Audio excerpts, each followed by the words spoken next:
Let me introduce myself. I'm Rachana, and currently I'm doing my PhD from Osmania University. And also I've given, this was my 5th prelims attempt, and I've given 3 mains. So 3 mains also I couldn't qualify with some minor marks sometimes. And I've attended the interview of TNPSC Group 1. TNPSC is Tamil Nadu related, and also I've given my TSPSC and all.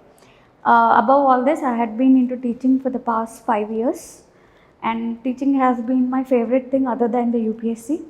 But some of few things could not work, so I'm here at this end of the program.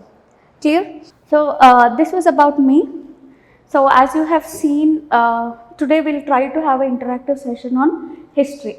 Before we start about history, I want to know what is your perspective. Why do you think that UPSC would have kept the subject called as history? What is the need for us to even learn about history? How is that useful now? Correct. History is nothing but where we are trying to learn about the past. How we have started our lives, how we started settling, how we started to grow. We have taken up the life into a different way. It is nothing but, technology is nothing but making our lives easier day by day, how we have done. But what is the need that today we are in the present generation? Now if you are posted as IAS or IPS, how do you think that history will be helpful to you? There are many subjects you see. There is anthropology, there is sociology, there are like lot of botany, zoology also, right? There are lot of varied subjects. But as we come to prelims or mains part, right? So they have given only certain basic elements. Only basic subjects has been taken into consideration. They haven't included everything. Not all the specializations has been not included. They have taken only the basic subjects where they feel that you should know, right? Wherever they felt there is a specialization needed, or wherever you have done your degree, if you still want to have a specialization, they have put up a separate subjects called as optionals. They will test your knowledge in the optionals, that is also one. You can test yourself only with the one optional. Where they felt that they will just test you on your basics, that's all. But there were common subjects that were introduced in the UPSC syllabus to test you on this basis, right? There must be some purpose that they would have introduced all this. Anni subjects pettakunda only ఈ సబ్జెక్ట్స్కి చూస్ చేసుకోవడానికి ఏముంటుంది కారణం అనేది first మనం ఆలోచించాలి, right? We should also think why UPSC felt we should learn about this subjects in a very brief way. So that is how I ask you question, what is the need for us to know about the history if you are in the current generation today? Yes, anyone from the online session also can answer me on this point. Why should we learn about history, and why do you think that UPSC wants to test you on this particular aspect? Can I say we have to take a pride in something? Usually we learn about our fathers or great grandfather. Usually we say, మా తాతగారు ఉన్నప్పుడు ఇదంతా మాదే ఉండింది ఈ స్థలం అంటుంటామా? That shows our pride. We have a privilege, we have a pride to show it to the world that the India is one of the ancient civilizations in the world was hosted by India. So this not only gives us the pride, but lot of malfunctioning or mishappenings. Today we see about the caste system. The caste system hasn't gone away from the Indian society. No matter you are in which century today, no matter when the constitution was written, reservations were only for 10 years, right? So when Ambedkar was introducing these reservations, he said that only for 10 years, in case we see the development, will remove the reservations. But still today we have to continue these reservations because the past has not been erased. Still people carry the caste, religion. All this was introduced into the history of India only, right? Not we newly did not introduce religion, newly we did not introduce the caste system into our society. But in order to learn the evils of the society also, first we have to know from where did it start? How did it start? Today if I just give you a question on society saying that write about the caste system, comprehensively write about the caste system. Do you think without knowing the history you can comprehend that answer? Right? So every evil that we see, not every evil I can say, but many historians say old age is a golden age అని అంటుంటారు. Old is gold, that's what we say. But here as a UPSC aspirant or an administrator, you have to learn that there should be a sharp difference between what we can borrow from the past and what we should not borrow from the past. Yes, definitely we can borrow from the past, probably the architecture, right? So today we are seeing lot of architecture, whatever is coming back, we are able to learn. In the summers, now we are going back to the tradition of having the pot systems, right? Are they more sustainable and antunnam? Sustainable way of living. Yes, definitely we can learn from them.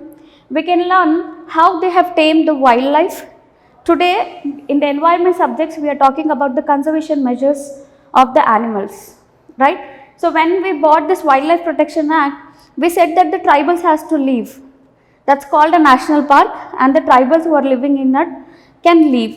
But later we understood that these people know the ancient technique of living with the forest, in harmony with the forest. So all this I am able to know only because I knew the history. Right? Today I want to protect the environment. Environment or climate change is a very hot topic today. If you see the questions from the UPSC also, at least 20 questions are coming from environment. Right? But you see that there will be at least one question testing your knowledge on the ancient things. There was a question, how will you control the pests? Right? So not all the books have talked about how to control the pests. Now if you go to any farmer and ask, do you use neem in the pest control, neem oil? He will tell you all the details. Yes, we use turmeric, we use neem, we use all this. But that is all not the knowledge what we have created. That's an ancient technology that we are taking.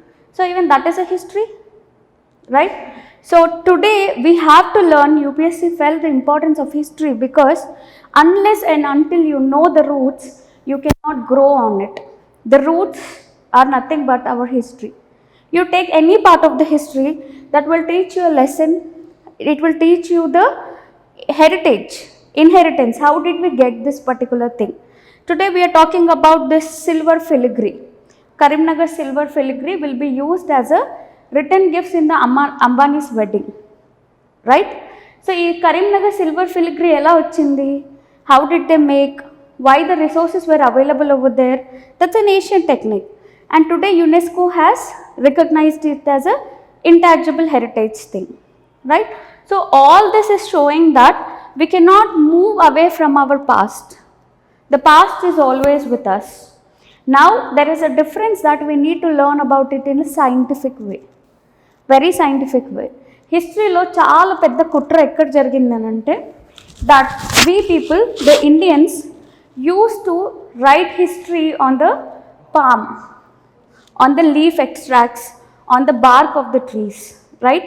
So as we see Panchatantra, you see Manusmriti, a lot of things were written on the birch of a tree, right? Some of fast forward, we have lost all that ancient tradition, right? That could not sustain, right? It got dismantled. Slowly we took to copper. We started writing on the copper instructions. But later on we felt that we were in such a dark age in India, after ancient India, when we came back to medieval India, we did not give emphasis on something called as writing, right? So we did not write about our history in a chronological order. మన దగ్గర పురాణాస్ ఉన్నాయి, మహాభారత్ ఉంది, Ramayanam, these were all the ancient scriptures. Yes, they were written. But if you take out this some part of Purana, how is it written? Did they write on this day something happened? On this day, our particular person has given this speech. Krishna has told this. They haven't mentioned that. So even if the things were happening at that time, they would write the history. వచ్చే కాలంలో ఇలా అవుతుంది, త్రేతాయుగంలో ఇలా అయింది, so వచ్చే కాలంలో ఇలా అవ్వబోతుంది అనే forward. They have written something, even if it was happening, they did not write the history as if it was happening today, right? So when I am teaching history, I have to tell you, yes, on 9th August 1920, there was a Jallianwala Bagh that took place, right? Then only you will believe me. Am I right? But if I say, I am telling you some preaching that one day in 1920 there will be a Jallianwala Bagh massacre, will you believe? Right? So there should be a scientific evidences. History is as much science as any other subject. Clear? They should be a evidence ఉంటేనే మనం దాన్ని హిస్టరీలోకి తీసుకుంటాం. But unfortunately ఆ హిస్టరీలో ఏం జరిగిందంటే మనం రాసినవి ఒకటి కరెక్ట్గా రాయలేదు. Second, that what ever we were writing on something degradables which will get degraded, right? But we did not preserve all that.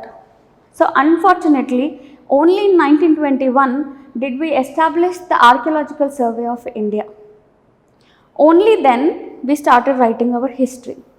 That too because when they were digging the Lahore region in the Pakistan, there was a place called as Harappa. When they started digging and they found huge number of burnt bricks to lay the railway tracks, did these people realize that there was a civilization in India? Appadi varaku kuda we had a civilization which is oldest of all in the world.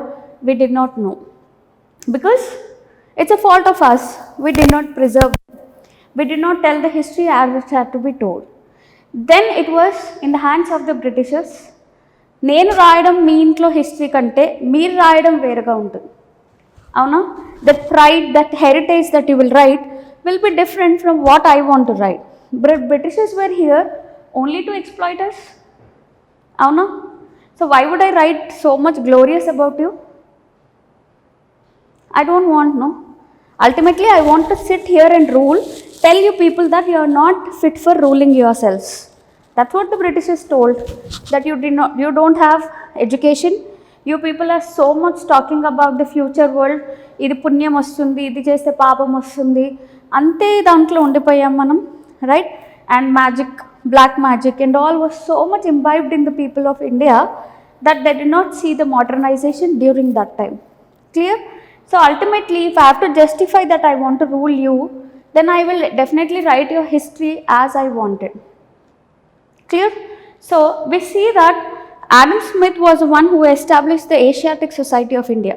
Slowly we will learn, you need not worry about these dates and all. When he established the Ancient Society of India, just he wanted to translate all the manuscripts which were given over there. Bhagavad Gita was also translated. Clear? But we see that there was one person, all the Britishers who was coming here, they were transferred as officers. Something they have to learn about India, right? Ala వాళ్ళని transfer చేసి పంపించేస్తే they cannot work. Today, after you become IAS or IPS, you are also given 6 months training in Labasna. Then you will be sent to the groundwork. Clear? In the same way, these people were educating the Britishers about India. ఆ India కోసం చెప్పాలంటే there was one person who wrote great history about us, Max Mullerin, calling it as India. The book itself was India. And in that, what he has written the most is how Alexander invaded India was occupied 75%. Alexander was a foreigner. How he invaded India covered the 75% of the history. Whereas there were two warriors. Okay, Porus ane atanu, he will even almost try to defeat Alexander, but they will fight so violently, so valorly, ఆ courage చూపిస్తారు కదా, that we see in Magadhira. మగధీరాలో చెప్తుంటారు కదా, నేను shock అయిపోతున్న the way you fought అని. Same way the Porus will fight against Alexander. Ultimately he will lose. That is because there was no unity. Other kingdoms అన్నీ కూడా పోరస్కి అగేన్స్ట్గానే అలెగ్జాండర్కి support చేసి fight చేస్తాయి. మన దగ్గర ఉందే అది. There is not much unity. There was not much unity, right? So అందుకని the Porus lost. But Alexander will be so impressed by him that he said, నేను నీ రాజ్యం గెలిచినప్పటికీ I won't take it, you itself keep it అని చెప్పి వెళ్ళిపోతాడు. ఇదంతా కూడా వాళ్ళు కవర్ చేయలేదు. Why should will they cover? What is a need for them? Only they covered was how Alexander invaded India. Ante. So again our history was distorted. It was not the way it has to be written. Then some of the scholars who started learning English slowly, when they read, they felt the need that no, our history was not this. There was a beauty of it, right? Then they slowly started writing about her history. కానీ మన వాళ్ళల్లో ఇంకొకటి ఏంటంటే, మేమే best అని రాసేస్తాం. Okay, porous అసలు ఓడిపోలేదని రాశారు చాలా members. but he lost that day. He lost to Alexander. That's true. But that way will be not written by some people. Some people were so scientific to tell what it is there. అక్కడ ఏమైందో జరిగినట్టు రాయాలి. అదే మనం scientific వేగా తీసుకోవచ్చు, దానిపైన depend అవ్వచ్చు. కానీ మన వాళ్ళు ఏం చేశారంటే, బ్రిటిషర్స్ మన కోసం ఇలా రాసారా, come on we will write everything glorious అంటే that also goes to vain. And there are a lot of people, especially who were so much ingrained in the religion, especially the Hinduism. Okay, ఆ ingrained ఉన్న వాళ్ళు ఏం చేశారంటే, they justified everything that was there in the Hindu religion, including the caste system, including they were trying to praise the Manusmriti. So all this has to be taken as scientific view, right? So today UPSC stands by telling you that you cannot just learn the history the way we want to, clear? But you have to learn a scientific vision towards the history. That's what they want us to learn, clear? So can we summarize and say, one, to praise our culture and heritage, right? First, there should be a pride in us. Our forefathers could attain. Today if you are writing IAS, if someone from your family has got IAS, you will say, మా వాళ్ళకి వచ్చింది నాకెందుకు రాదు, right? So or you can say, మా నాన్న ఎంత కష్టపడతాడు, నేను కష్టపడలేనా? You will have that kind of courage. So by telling you about the history of India, once that it will give you a lot of pride in yourselves, that we could do. India is not something inferior from Britishers. We fought equally. We have got this. Britishers ఏం మాకు అన్ని introduce చేయలేదు, Britishers కంటే ముందే మాకు తెలిసి ఎలా చేయాలో. We could do all this. That's what we want to tell. That is our modern India. That is our పాలిటీలో రిపబ్లిక్ స్టేట్స్ అని చదువుతాం. When they were saying that they should only rule, ఇండియాకి అసలు డెమోక్రసీ అంటే తెలీదు, republic లేదంటే తెలీదు. Then we cited that during the Buddha's age only we had republican clan, Sakya clan అని.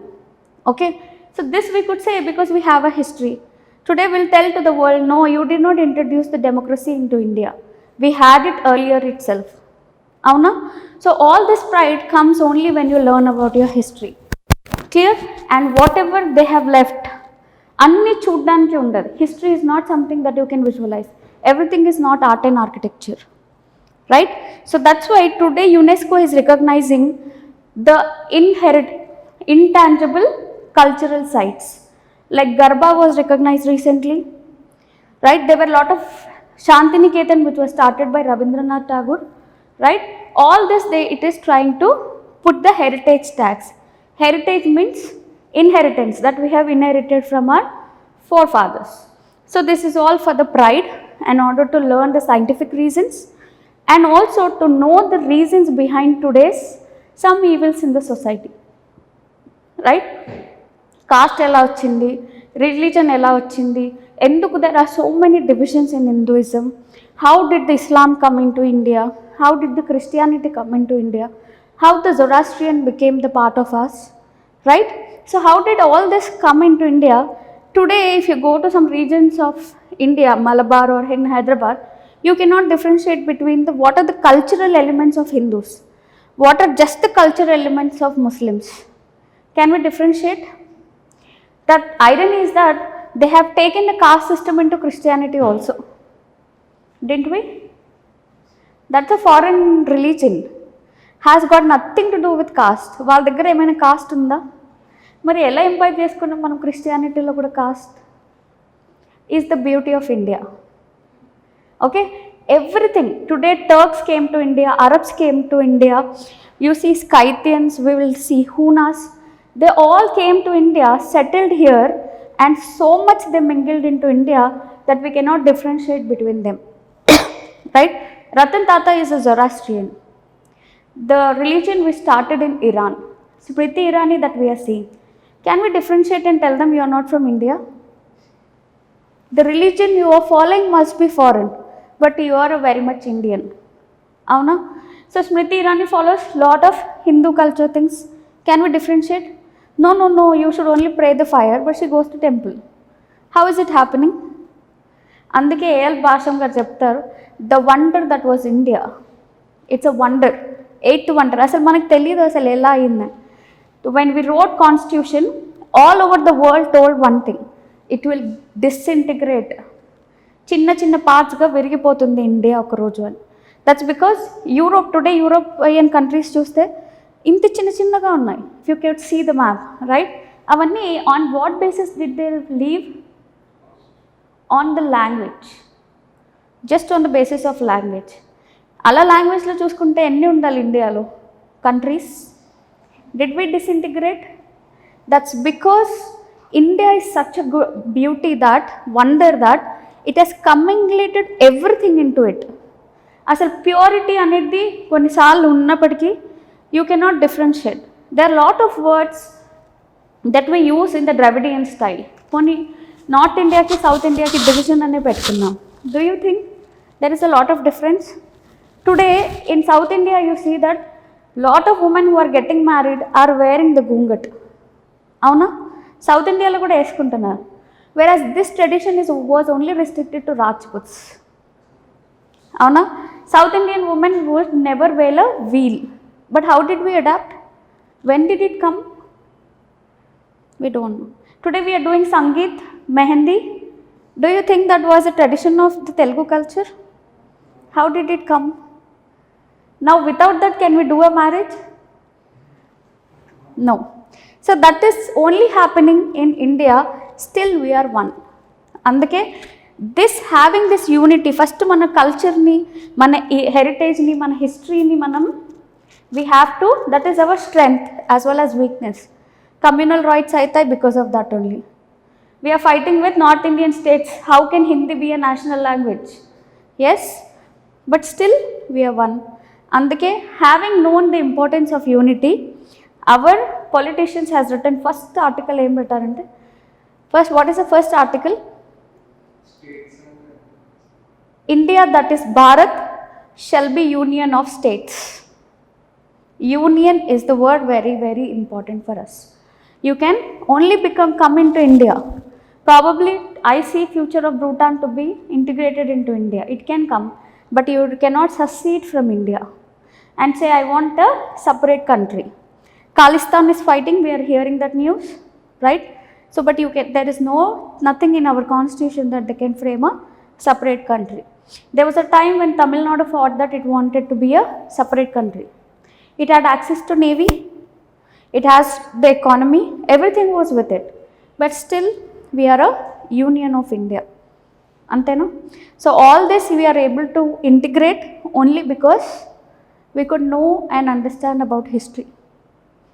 అవునా? So proudly, just because I'm teaching history అనట్లేదు, but proudly I can say any subject that you want to learn in our UPSC, you can definitely first have to learn about the history. అవునా? How? Now tell me, what is the relationship between history and geography? ఆ రెండు నేను చెప్తున్నాను కదా, polity you take, I will tell you the history, right? So reservation system that was provided in the polity that you will read in future classes. Can I know, you have to know about the history? అంతేనా? Cost system కోసం తెలుసుకుంటేనే మీరు అప్పుడు చెప్తారు reservation ఎందుకు ఉండాలి, ఏమైంది అని. అవునా? We have minority institutions, you have to know the history, why did we establish minority institutions? అవునా?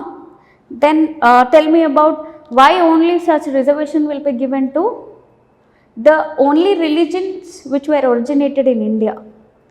Only caste system lo reservation anedi only those religions like Buddhism, Jainism which originated in India వాళ్ళకే ఉంటుంది, not for the Christianity or the Muslim who are considered to be the religions which came from the foreign land.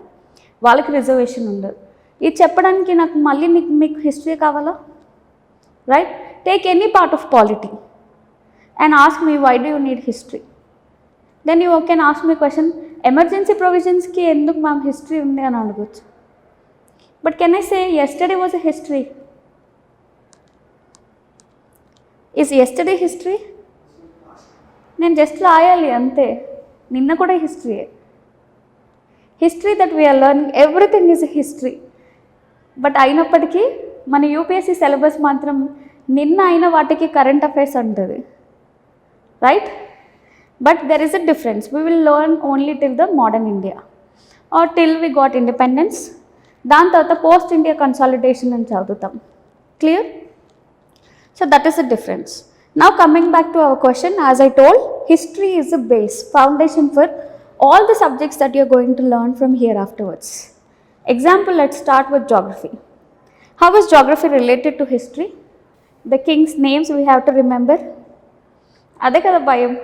You ask any student, they'll say history or నాకు dates గుర్తుండవు అని ఒక భయం వస్తుంది definitely, right? Okay fine. తర్వాత Kings, we proudly say Akbar is my favorite, or you say Ashoka is my favorite. అవునా? Samudragupta is your favorite. So వాళ్ళు first ఏం చేస్తారు? Samudragupta is your favorite. What he he's done కంటే అతను ఎక్కడ వాడో తెలుసుకోవాలి మీరు, అంతేనా? సరే, మోడీ కోసం తెలుసుకుంటున్నా. Where is he from? What is his history? 3 times CM of Gujarat is his history. Right? Where did we end up there? Geography? Gujarat ekkada undi? We have to know about the maps. Avuna kada? Today Chandrababu Naidu sir has become a CM. He has gone to the PM. Collaboration valla ayindi. Mari Chandrababu ekkada ani, if you were an outsider of the state, won't you know where is he from? Andhra Pradesh. మరి ఆంధ్రప్రదేశ్ ఎక్కడుంది? మ్యాప్లోనే కదా చూసుకోవాలి, right? Nitish Kumar is from Bihar, but still they should be a collusion in India. So we have to know about the sum kind of geography.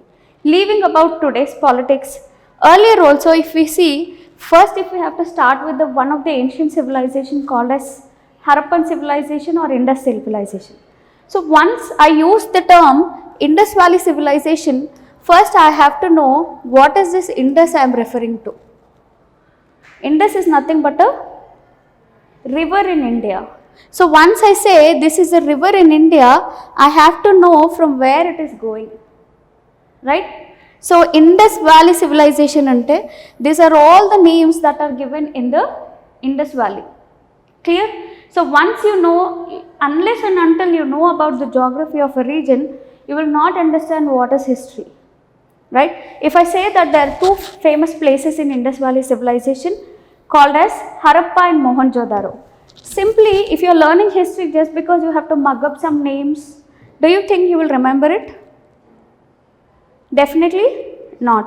The names of the historical names that we are saying will be totally different, right? Today we know about Bihar's capital Patna, right? It was not known with the same name earlier in the history. But yet, when we are learning the history, we have to know what are they referring to, where is it, is a very, very important thing that you have to learn, right? So in the Bahubali movie, we have seen about the Asmaka region, right? Asmakam, that's what that song starts, right? Mari where is that Asmaka? Is the only Mahajanapada of the South India. Mahajanapada is nothing but the kingdom. We will learn about its name. So if I use the word Asmaka, you will not know where it is. You might think Bahubali would have shot in somewhere in the north. Konni Himalayas kuda chupistar kada, right? But yet Asmaka region is the only kingdom which was existing in the South India. That is how our history is coming. So all these names, if you only know the geography of India, you will understand the history much better. If I say that Indus is the river here and I tell you right side of Indus is the Harappa, right? Left side of Indus is the Mehergarh region where we first grew the wheat. Will you remember this map well, or if I tell you Mehergarh, Harappa, Mohenjo-daro are the sites of Indus Valley? No? Definitely not. There was a mains question asking for explain the northwestern part of India and its importance, right? So only if I know that the first civilization in India started in the northwestern region, you will write about the history of it. Clear? So that's why they say geography and history are the 2 eyes. Until and unless you know the geography, you will not understand the history, and unless you know the history of that region, you will not remember the geography. Can I conclude that? So in our future, when we are seeing also, we can know that until and unless you have atlas with you in the history class also, you will not learn the history in a comprehensive way. It is like I'm just telling you some names and going. Unless you see the map and understand where exactly it is, from where did the Ashoka come, why did he change from a cruel king, why did he change to a greatest Buddhist on earth, greatest peace loving man on earth, right? He was the one who spread the Buddhism to all the Southeast Asian countries.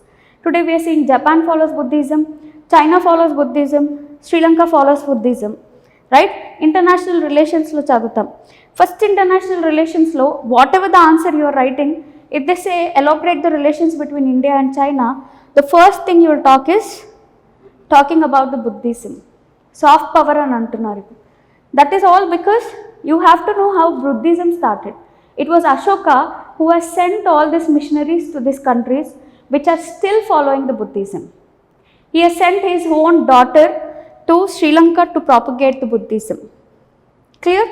So all this which shows that it is geography and history are interrelated. Definitely interrelated. Because geography lo pedda history kosam meer maatladakapochu. We are talking about agriculture, we are talking about industries and all, or we are talking about the soils. Clear? But in history, it is very important that you have to learn the geography. You have to know which region has what happened. If I am telling you about, see, if I am talking about Rashtrakutas, if I am talking about Guptas, if I have to talk about the Persian Sassanid dynasty, if I keep on just telling them there was a Sassanid dynasty during the Gupta's age, will you understand? If I show you the map and tell you, yes, Guptas akkada when Guptas were working, ruling over there, they were Rashtrakutas. Your mind should always map towards the geography, right? They will say that Aravalis here acted as a bridge between north and south. But if you don't know where is Aravalis, how will you know? Clear? So this is a very important instructions that I will tell you.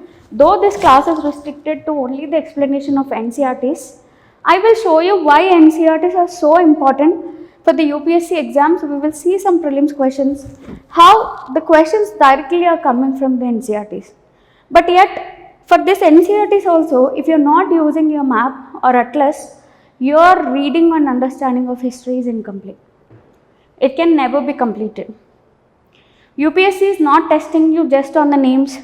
What did he do, this king, did he introduce this system? That and all he won't ask. Who are the contemporaries of Ashoka? That's what they'll ask. Or they will ask you, who were the contemporaries of Guptas? Who were the neighboring states of Guptas? Right? If they give you an option, Rashtrakutas are the neighboring countries of Guptas, can you eliminate? Right? Just if I tell you neighborings or not, they will definitely ask. There was a question in prelims asking about which are the regions which were visited by Buddha. Okay? Kani anni contemporary you have to learn about the 12 Mahajanapadas. They are the first kingdoms which established. But our kingdoms law, had you known that Buddha was born here, then you can eliminate that he wouldn't have visited the Gandhara region. It is impossible for them. That time he did not have a flight, right? So all that he had to go was on a walk. So just by using your geographical mapping, can you eliminate the options? That's possible only because if you have a strong hold on the geography. Very, very important thing. If I tell you these are the regions of Indus Valley, you know that it should be something bordering the Indus River. Next, we will talk about Aryans who have settled in the Gangetic plain or in the Doab region, right? So that time, if they are given any options from the Indus Valley, you can definitely eliminate, right? So then in the slowly in the history we will learn how the mankind in India started in the northwest direction. Slowly they started settling towards the east. Ela vellaru, not all the humans settlements started in the Ganga region. If you have seen the movie of Mohenjo-daro of Hrithik, some movies you can see, okay, some historical movies, There we will learn how the people migrated, why they have to migrate from Mohenjo-daro to Ganga region when they first encountered the river system. How it all happened, Anidhi, you should have a strong hold on geography. That's a very, very important thing to learn about the history. So here afterwards, from the next class, I would be expecting you to bring the atlas. Clear? So before we go much deeper into the history region, let us see some things. Any subject that you are starting, is this your first coaching, I am believing? Clear kada? So any subject that you are starting, ask 5 wives and 1 husband question to yourself. Clear? What should be it? How? How is history important to us? Or you can ask me, how one day you will know analysis, you can write now I guess. Why it is important also you know, right?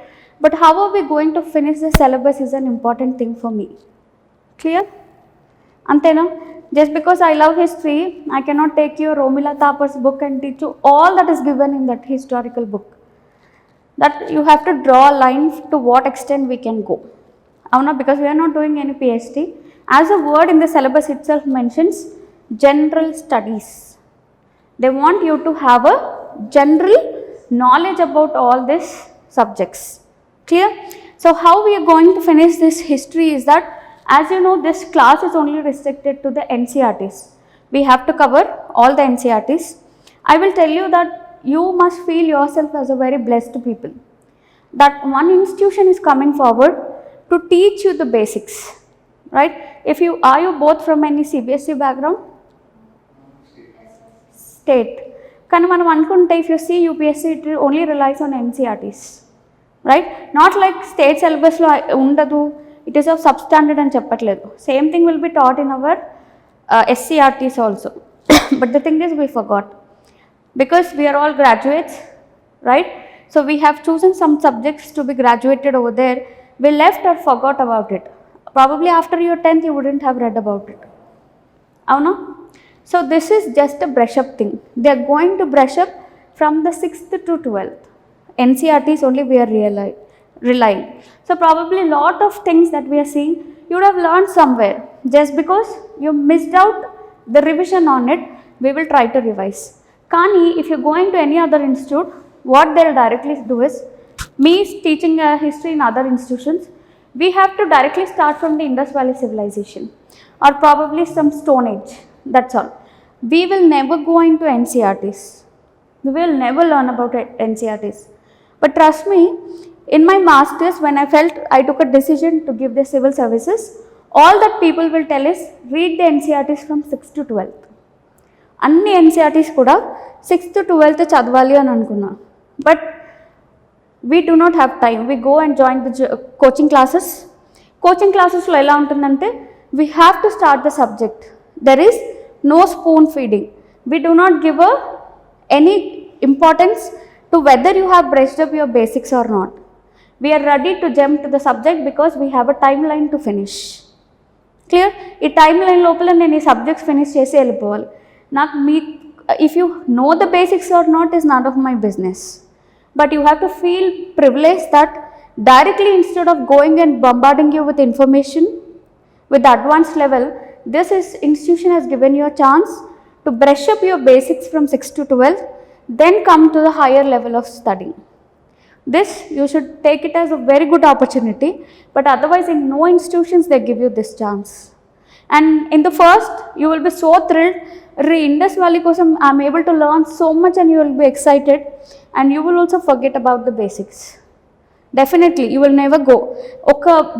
They'll say, no, once you see the higher level, you don't want to come down. Clear? But ultimately, once you snap the basics, maybe how much ever big, if there is no foundation, no matter if you're building 50 floors, there is no use for it. Clear? But the other institutions expect that you should only revise. But you will not have time. Because in this, every month, one subject will be changing. You will be so busy into that, you will forget to get the basics. So take this, whatever the time period they are giving you, as an opportunity to learn this basics. Very, very important. Now, how will you read the NCERTs?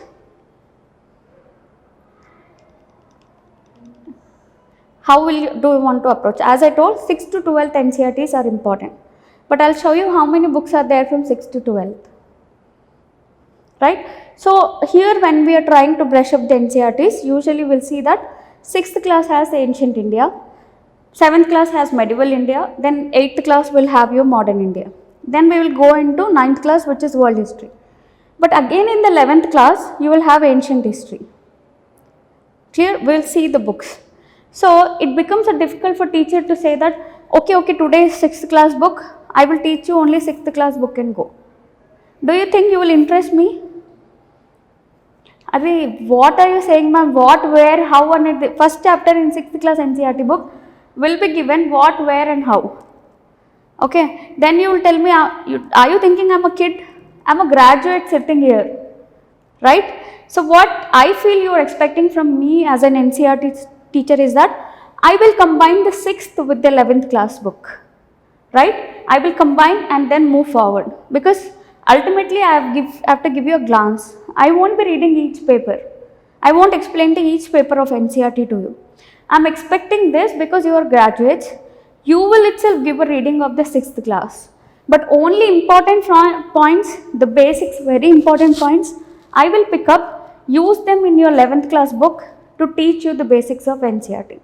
That is how it will be easy. Okay, flow of line untundi, right? So, if I say you that in ancient India, I will teach you till only Stone Age culture. Leave you there, go to medieval India, teach you from Delhi Sultanate, leave you there. Then if I go and jump to modern India, you will ask, I am not having that continuation. It will be a confusion for you. But that should not be the case, because I am here to make the things easy. I need to go in a comprehensive way. I will take up ancient, then medieval and then modern, right? But ultimately your job should be, how you are going to approach this subject is that you will start with the 6th book only. Clear? That won't take more than much time, but first time if you are reading, you have to be very, very careful. I want you to take the notes. That notes is important because this note making in other institutions, they take at least 3 to 4 hours of class to tell you why notes making is important. As I tell, the more above the days goes on, you will not come back to the small books. Yes? But UPSC is such a tricky thing. I'll show you this year question paper. The word that was mentioned in the 6th class book of history, they have picked up that book. They have picked up that name to ask if it is related to Maharashtra or not. But once I go very deeper into the subjects other than NCERTs, you will not have time to come back and read this. So, this is the best time that you have to do the notes making is a very, very important aspect. 6th class book, once you take the 6th class book, take a plain notes, write down the important points. As you read each chapter, write down the 3-4 points that you are getting. Clear? In the whole chapter of some 12 papers, you will get 3 to 4 lines. Done? Then write down chapter 2, important points. Chapter 3, important points. That's all. For the whole 6th class book, you will have only 3 pages of notes. 3 to 4 pages. Do not put it as a rule. Like madam said that only 3 to 4 pages. Might be you, see, some things will be easy here for me. If he is from economic graduate, he will not write whatever the market system I am saying, right? But because you haven't specialized in things, you might forget about market system. That might be important for you. So, for each person it will be different, right? So, make your own notes, keep some things you might know. If I say Amaravati is one of the Buddhist structure, if you are from Andhra Pradesh, do you have to write it? That's not important. But somebody reading in Bihar, for him that word is important. Amaravati is in Andhra Pradesh. Clear? So, that is all depends on you, how much you are able to remember. If you think I forget this point, write it down, write it in the notes. That's all. By the time you finish the 10th class book, you will have 50 pages notes in your hand. Clear? Now, you will never spend the same amount of time on the 6th, 7th, 8th, 9th, 10th books. You will only spend 3 to 4 hours to revise. That's a very good work you have done. Clear? Now you have very strong basics, then you will move to the advanced level, and then that is easy for you. Teacher will be not teaching you something from the outside. Just because you are preparing for UPSC, teacher is not getting the information from sky. They are getting from the books. That is little deeper. Once you know the basics, then you can play with it. Before you are starting the advanced level, if you give 2 to 3 times, then you will say, teacher, I know about Gupta Empire, let's start. You will throw a challenge to the teacher. That will be a challenging aspect for a teacher, that I have to go a little deeper. You know the basics. Clear?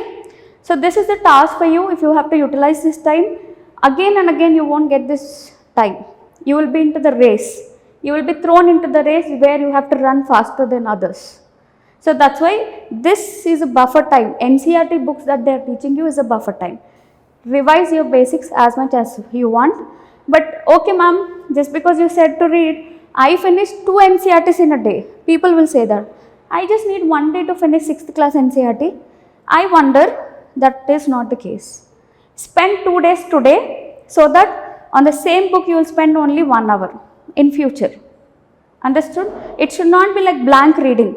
Oh God, just because I am writing the notes, I am missing, I cannot finish this book.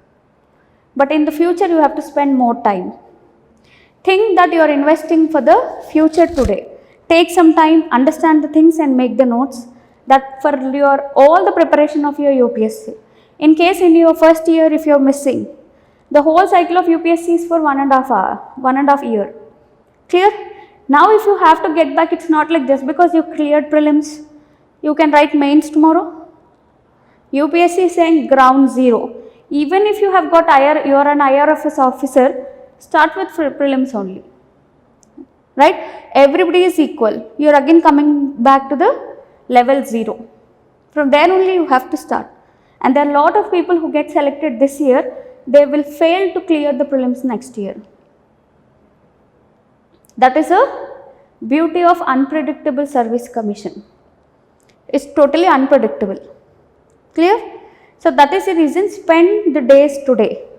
You have time now, spend 2 to 3 days on each book. Clear? Totally by the time we complete, it will be around 10 days.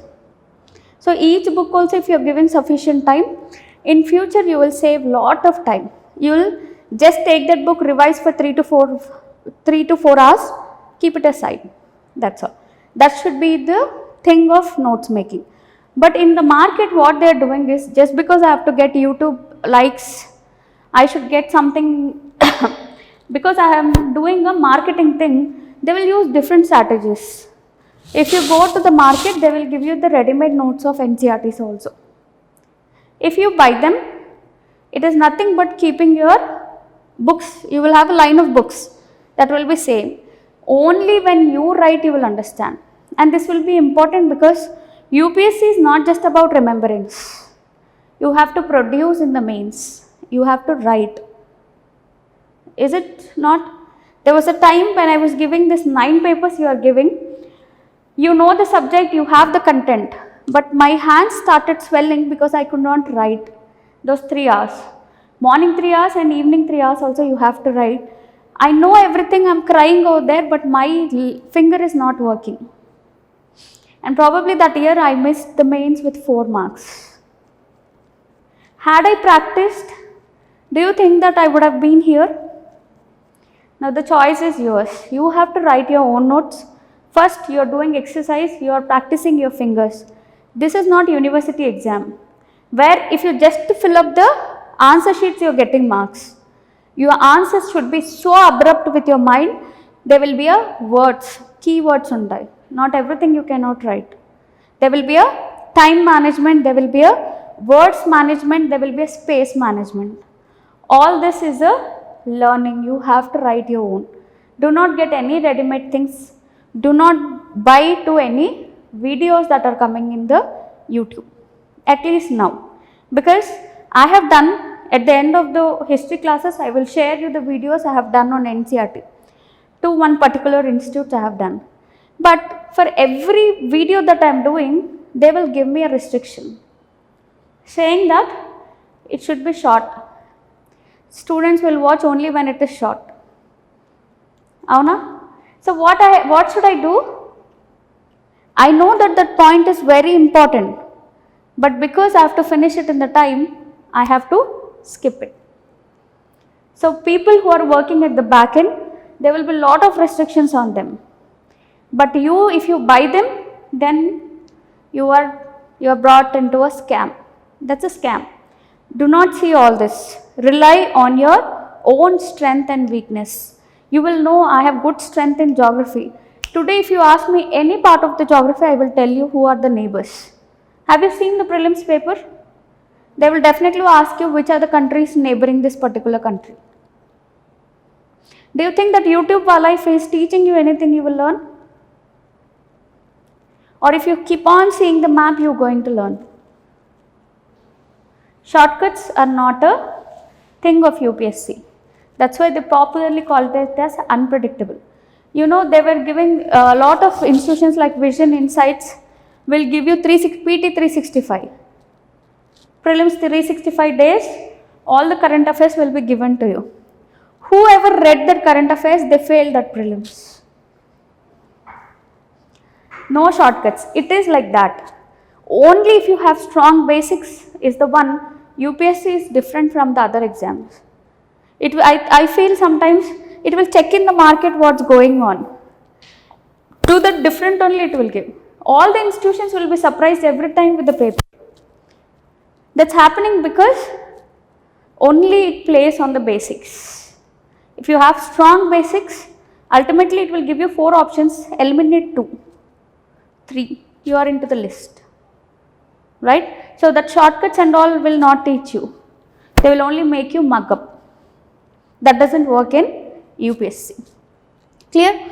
Coming back, that you know I will be doing, why we have to read the history, I have told you, it is interconnected to every aspect of the subject. Call it geography, right? Polity, society, international relations. Now tell me, how is history related to economy? In the ancient times, there is a barter system. Very beautiful. How the coinage came, right? How the paper money came. Now today we are using the credit cards. Okay. Now we have moved on to that also into the virtual currency, right? All that is a history, right? Now how India is slowly moving from agriculture economy to the service sector. Factors of economy, I have to see the agriculture. What is the education? What was the percentage of education when the Britishers left? It was 13%. Today we are into 74%. You have to know the history, right? Economy, why our economy has been thwarted? Because of the policies of the Britishers. How? We were very self-sustained economy. We did not depend on anyone. It was the world which was depending on India, right? We used to export muslin. The cotton cloth was so famous in England that they put a ban on it. How can this Indian product be so famous? There were wars on that muslin cloth. Clear? But now they have reduced our economy to just the markets for the Britishers. Industrialization. How during the freedom struggle, we will know that our own factories were established. Swaraj. The word Swaraj is to say that we can produce. We will only take this, only the Indian products. We will not buy the British products. Was again the history. That is all economy only, right? Clear? So all this shows that again, even if you have to understand the economy today, why the 5-year plans came, right? That is all again history. So you can see that once you have a strong basics of history, at least if I cannot conclude the answer, but you can definitely start an answer with the history, right? If I just tell you, explain the geophysical phenomena of the volcanoes. How is volcanoes related to history? Today we see that Maharashtra has black soil, or Telangana and Andhra Pradesh has black soil, whereas nowhere in the country we have black soil. But there is again a history to it that India traveled from a volcano when it got separated. Slowly it was traveling. It traveled from a hot spot. That is how only this part have this black soil. So again you have to know the history, how the land itself was formed. Clear? Then why we are called the Dravidian state, why they are called the Aryan state, why Himalayas are considered to be the newest form, why the Godavari Krishna are considered to be the oldest rivers, why the civilization started only in Indus, Ganga, Godavari. Everything was dependent on all the civilization dependent on the rivers, only from the rivers. Mesopotamia, you see the Tigris and Euphrates. Then you see Yellow River of China, we see the Chinese civilization. Egypt on the river Nile. Clear? So all the subjects that we are reading today, once you have the strong history, at least you will start an answer. You will definitely start an answer. Talk about the economy today. If I just tell you, explain the evolution of rupee. From where do you have to start?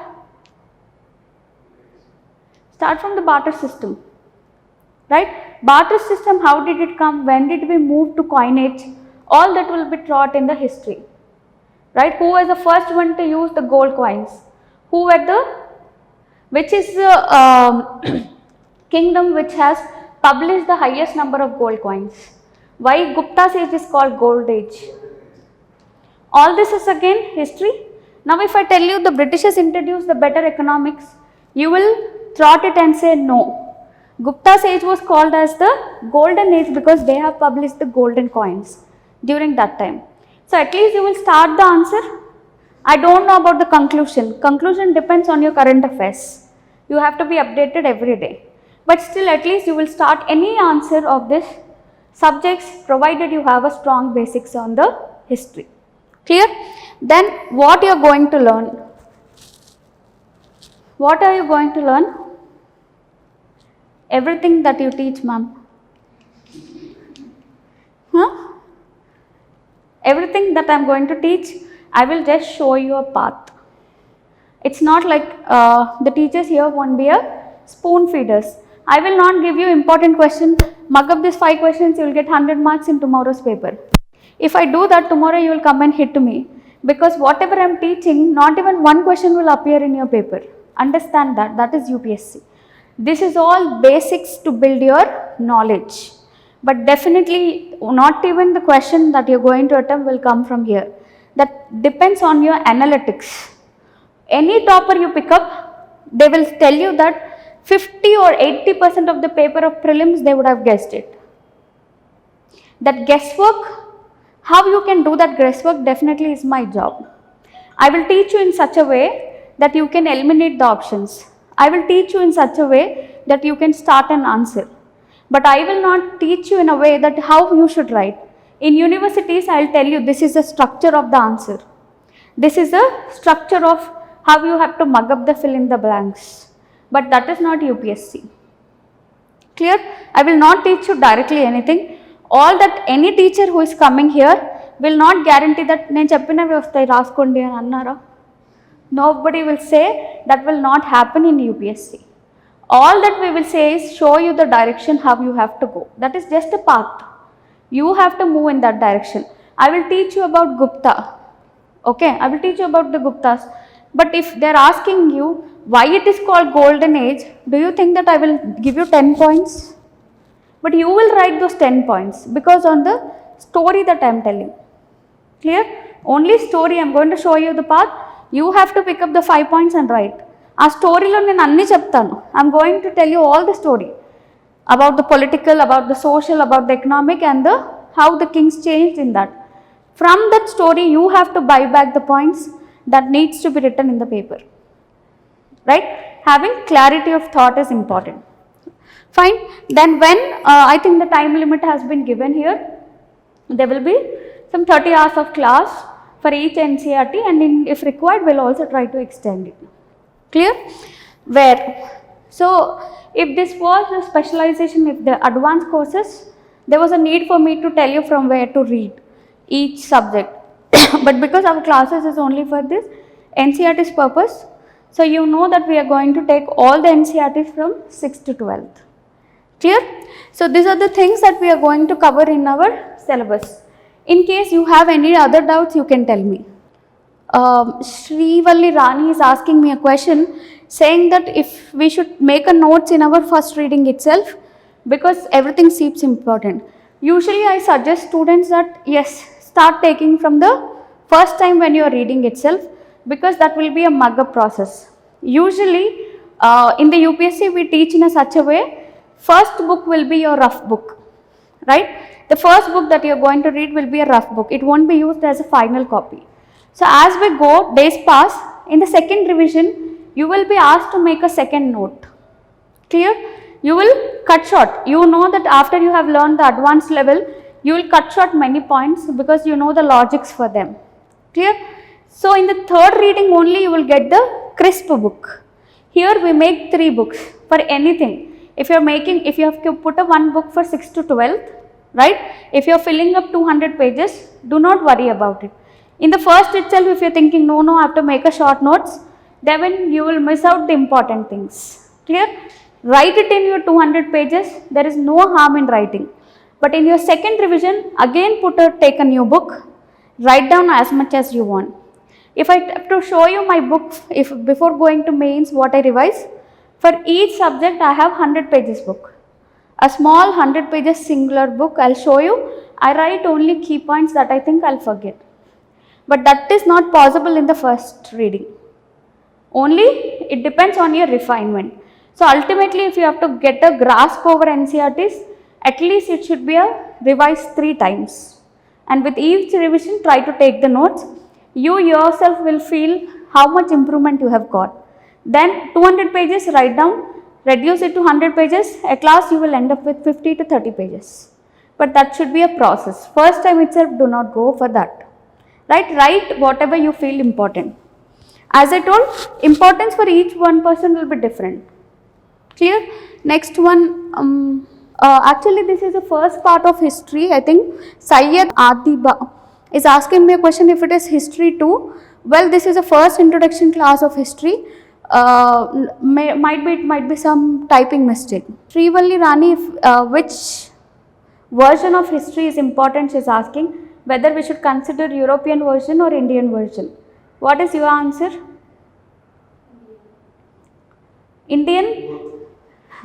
Yeah. So here in our classes also we will teach you what was the perspective of Indian, what was the perspective of European. Now you decide which is authentic. If I tell you about Max Muller's book, he will write only about the Alexander invasion. Do you think you will write the same? I will also write about the porous. So in history questions they will ask you write the different aspects, perspective. You will write both the perspective.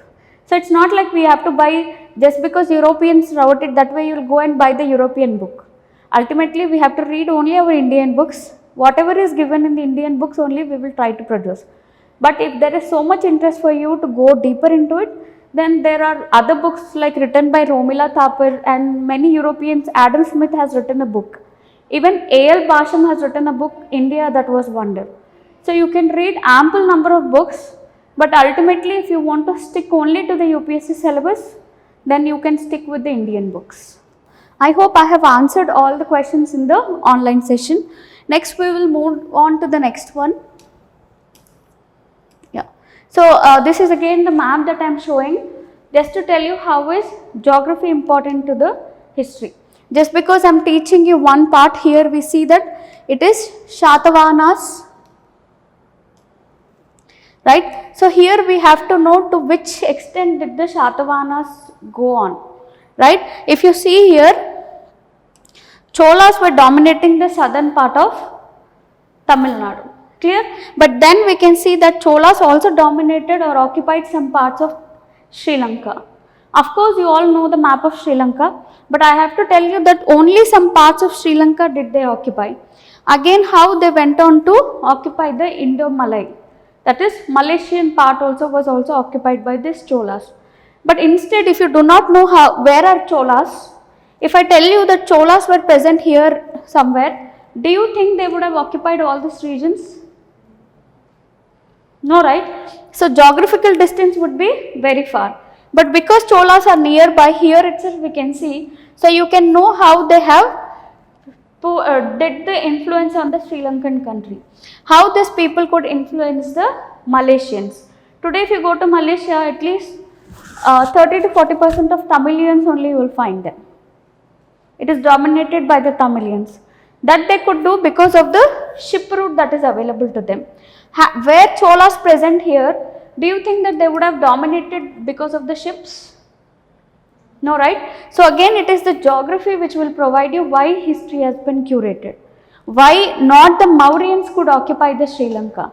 I know that Ashoka was there. He sent his own daughter Sangamitra to Sri Lanka to propagate the Buddhism. Why he chose only to these countries? Right? Also it was dominated up till Afghanistan. Beyond that we do not see the propagation of Buddhism. That all happened because of the Hindu Kush mountains. They could not cross the Hindu Kush mountains. There was not much technology. Clear? So to cross the Himalayas it will be difficult for them. Right? So because we had advanced technology of ships, they could move this way. And why they moved this way, why not this way? If you see here also, you will see all the Arab countries, same distance almost. But we know that there will be a southeast monsoon which will deflect this way. So it was easier for them to use the ships to move to, deflection is here. That time we did not have this so advanced technology. They have to move or depend only on the wind system. So because the wind system moves this way, they could use the propagation here. Clear? But they could not move this way because there were no winds. Right? That's why Arab people could export lot of things to India, like horses and all. Because again the wind system works for them this way. How the word monsoon came into existence? We hear about monsoon. It is derived from the word mausam. That's an Arabic word. These people only during monsoons, when there was southwest direction of winds, these people could come to India because of the deflection of winds. Southwest monsoon. Clear? These people could come. Then they would go only with the northeast withdrawal. When the winds are withdrawing from India. I am not going deeper into geography not to confuse you, but remember, when they are teaching you the wind system, you will understand why only certain people could come to India, when did they go. So it only depended on the wind system. Again our history is based on this particular geography, right? So moving on, yeah, very important part. We know that history is such a beauty that I can tell you a story at least for 20 days. I can start by saying that how did the Mauryans get the name? Because the peacocks were majority in that region. That is how they kept the word Mauryan. From the word Hindi, more means peacock, right? So that is how they derived the name. If I tell you like these stories, I can tell you how Ashoka was the great, how he saw people and all. But just to tell you the story, I am not here. I have to restrict myself to the syllabus. We are not in the storytelling class. We are in the history of UPSC, right? We have to, just because to make you things interesting, I cannot move. But yes, because we are teaching the basics, I will teach you some kind of basics where you will try to remember. But we will not go deeper into the story. We cannot go, that is how our syllabus restricts. So first let us see in the prelims what they have given. Right, this is a prelims syllabus. I hope you all got the syllabus copy. No? Please ask and get, or you can take a printout also. Syllabus should be the Bible for your preparation. Every day read syllabus. Even if you are waiting for a teacher for 5 to 10 minutes, the best part you can read is syllabus only. Consider it as a Bible. Always you should carry atlas and syllabus with you. They are the most important thing for your preparation. Syllabus will help you that where to put a full stop. You will know if I tell you something from the socio-economic development, right? Here they have given sustainable development. But if I am teaching you something from disaster management, will you question or not? It is not related to the syllabus. Last year, they have put a case on UPSC in the Supreme Court saying that CSAT questions, usually in CSAT, the second paper that we have in prelims, that will be based only on the 10th class level. The papers were so tough, people said that it is giving some CAT level question, not 10th class. Then UPSC has to come down and prove itself that whatever the questions they have framed were only restricted to the syllabus of 10th class. Clear? So UPSC never goes out of syllabus. We think like out of syllabus question came so I couldn't write. There is no such concept in UPSC. It restricts itself to the syllabus alone. If till today you wouldn't have heard about this story at all. It went out of syllabus. Everything they are sticking to the syllabus. You have to learn the syllabus. You have to mug up prelims. What are the 8 points that are there? You ask any topper, he will tell you where is that particular syllabus topic that is given. He will teach you all these lines. Any topper you ask, have you mugged up syllabus? He will tell you each and every word. That is how, once you know what you have to read, that is a clarity that you get on the subject. So mug up all this. Very, very important. There is no loss if you mug up also. Sit, read it like an answer. You have to know each and every word of it. Clear? So here we see current affairs that we famously call national and international importance, history of India and Indian national movement. That is after the Britishers came. However, Indian national fought. But here in history of India, we will see, I cannot simply start and say that man was formed from, as you told, early man, right? That is not my subject. I will not teach you how from monkey he became a man. That will be dealt in the anthropology, right? I should start from somewhere, but I will only start from where the man has written. That is history, right? Only what you write and give will be in my books, right? Or maybe if you are living today, whatever the things you have used, if you are leaving today, some earthquake comes, it was collapsed or it was hidden. Then future archaeological survey of India will dig everything, right? They will say this man who lived in this particular century was using a thermos like that. He was using a bag like this. Whatever is written, then he will note down the history, right? Just because you are telling me some story, I will not write it in the history. That's why we say history starts with what has been written. I should have some kind of evidence. Only if you have evidence, I will write it. Just because you are saying, I will not write anything. Clear? But we have early man. We also start with Stone Age. That Stone Age here, usually we start with Stone Age because we have some evidence. Whatever the stones they had been using, I have some evidence. Clear? What was the family system? What was their agriculture system? In what they ate? How they lit the fire? All I will take only because I have evidence. But before that also there must be a lot of things would have happened. How a man slowly evolved from monkey to a human, where he lived. I will not take all that. I will only take from where I have got some kind of evidence, or that we call it as prehistory, not history also, right? But then only from where I have written evidences, I will call it as a history. These are all assumptions I am making. Evidences I am making, I have prehistory, but I do not have anything written. Now if you have written in your notes, I will take it. That I will call it as history. But if you have not written anything, I will not take. Here also early man started drawing on the caves. Lot of things were drawn. But what can I draw from your drawing? I know, okay, you saw the tiger, you saw the Simba.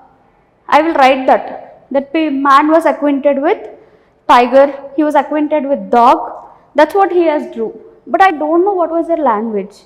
We see in Madhya Pradesh, there were a lot of caves where they have drawn signs on the highest cave. Probably they would have used it for religious, I don't know. Usually we paint every year for our temples. Such type of layers of painting was found. Or probably he would have used for directions. Highest place, no. Somebody should see and come there. I do not know. I could not understand what was it. So I will not write this was a religious practice of yours. But had you written some scripts like Mahabharata and Ramayana, I will take that into consideration that yes, it belongs to Hinduism. Clear?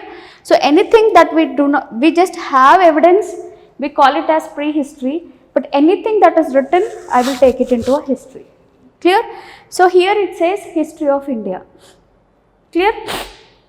But now if I keep on telling you, let's start history today, start teaching you from prehistory, history. Do you find any interest? How much, where will it end? You will ask me one day for sure. Till where will you teach and where will it end? Right? So that's why the historians have divided this into 3 parts. Namely, yes?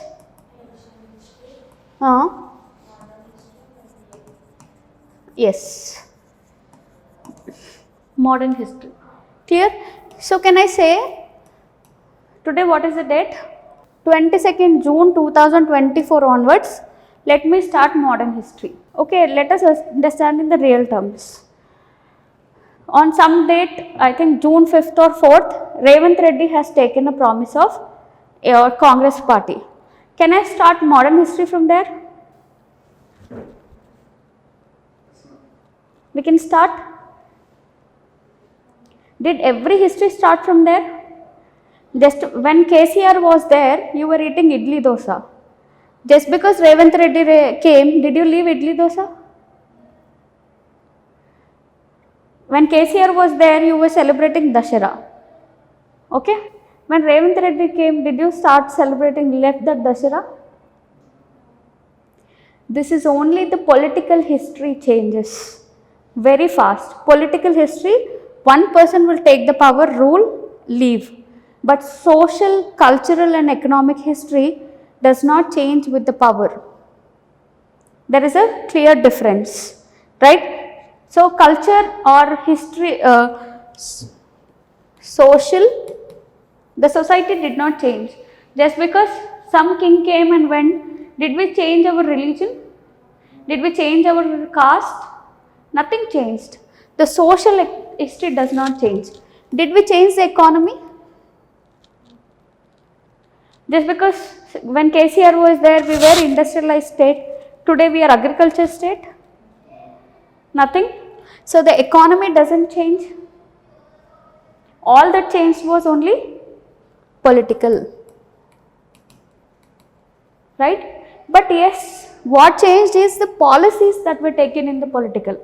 When KCR was there or when YS Jagannath Reddy was there, he has made all that into YSR health centers, YSR Amma Vadi, like that, right? The policies will change. Now when Chandrababu came, he has put it into NTR Trust, NTR health centers and all.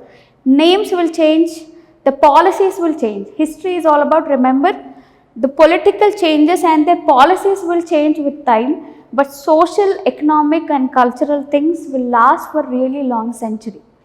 They will change very slowly. When the Arabs came here, when the Muslim Arabs came from the western part, the polity changed. Babur was the one who became the political leader. But in a one go, he did not turn the country into a Muslim nation. Right? Slowly he had to change. Even the religion thing, if you see, the Sufi saints who were there, who first came with the Muslim countries, Sufi saints were only getting influence from the Bhakti movement. Right? Bhakti also talks about bhajana and kirtana. The same is Sufi. Sufi people do not say about namaz and all. Remember, if you can remember the Jodha Akbar, the Sufi saints will be singing and roaming. That thing you will see in Jodha Akbar, avuna kada? Yes or no? So all this is cultural aspects. Cultural aspects coming, they join together. We will see the influence of Bhakti movement on Sufi saints, and Sufi saints also will become influenced by the Bhakti movement. Who was Kabir? Which saint? Muslim saint. What did he write? Ramcharitramanas. How can a Muslim from foreign country wrote about our thing? Cultural things combine. Culture, social, economic things combine. Only that changes is a political mindset. Why Akbar had to marry Jodha? Muslim, no. Why he has to marry? Did the religion combine? Why he started praying? Right? So he gave even a separate temple to Jodhabai because he had to have an influence on Rajasthan region. Rajasthan was not listening. Of all the parts of India came under the control of Akbar. But Rajputs were continuously fighting. But if I take a daughter from there, Rajputs will bow their head only when they give their daughters. Once you give the daughter, will start touching their feet, hold the family members' feet. Yes? Right?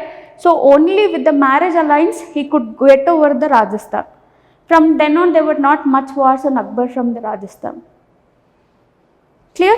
So remember that whatever the history that we are going to learn, political history and policies will be different, but we will also try to concentrate what was the society during that time, what was the economy during that time, and what was the culture that they were following. These three will evolve very slowly, right? But only political changes in the snap of a night. Tomorrow you go and kill Aurangzeb, political history is changed to night. Today if I go and kill some CM, tomorrow the deputy CM is taking charge. Political history is changed. One night I can change, but this does not change in a day. Slowly we'll try to learn. We have to differentiate what was the culture during Guptas, what was the culture, right? Not with one person we do not eliminate those options. We have to compare how did the things change. Clear? That is what is history. So here what they felt was, historians felt, if I keep on telling everything, club them into one and tell you read, you will not read. But if I tell you, did you finish ancient India, you will feel, yeah, one part is done. Just for our relief. When I give you whole thing in a one go, you will not read. But if I give it in a bits and parts, you will understand it better. So for our best understanding, they have divided into ancient, medieval and modern. Remember, only the political histories we try to put them.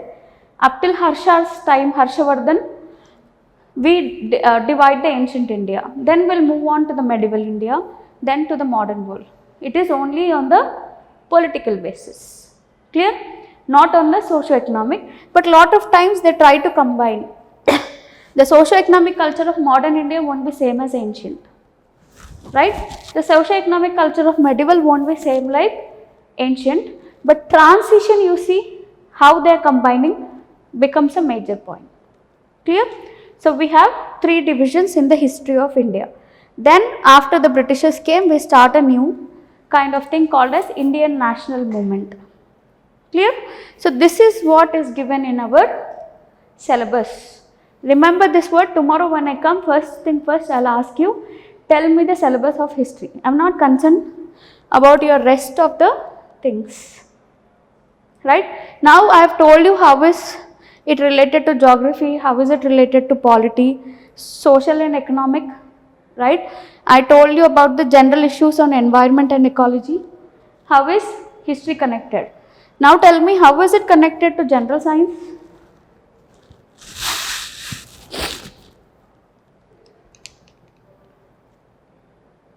There are two books written called as Sushruta Samhita and Charvaka Samhita. Sushruta Samhita talks about the surgery, how the ancient Indians performed the surgery.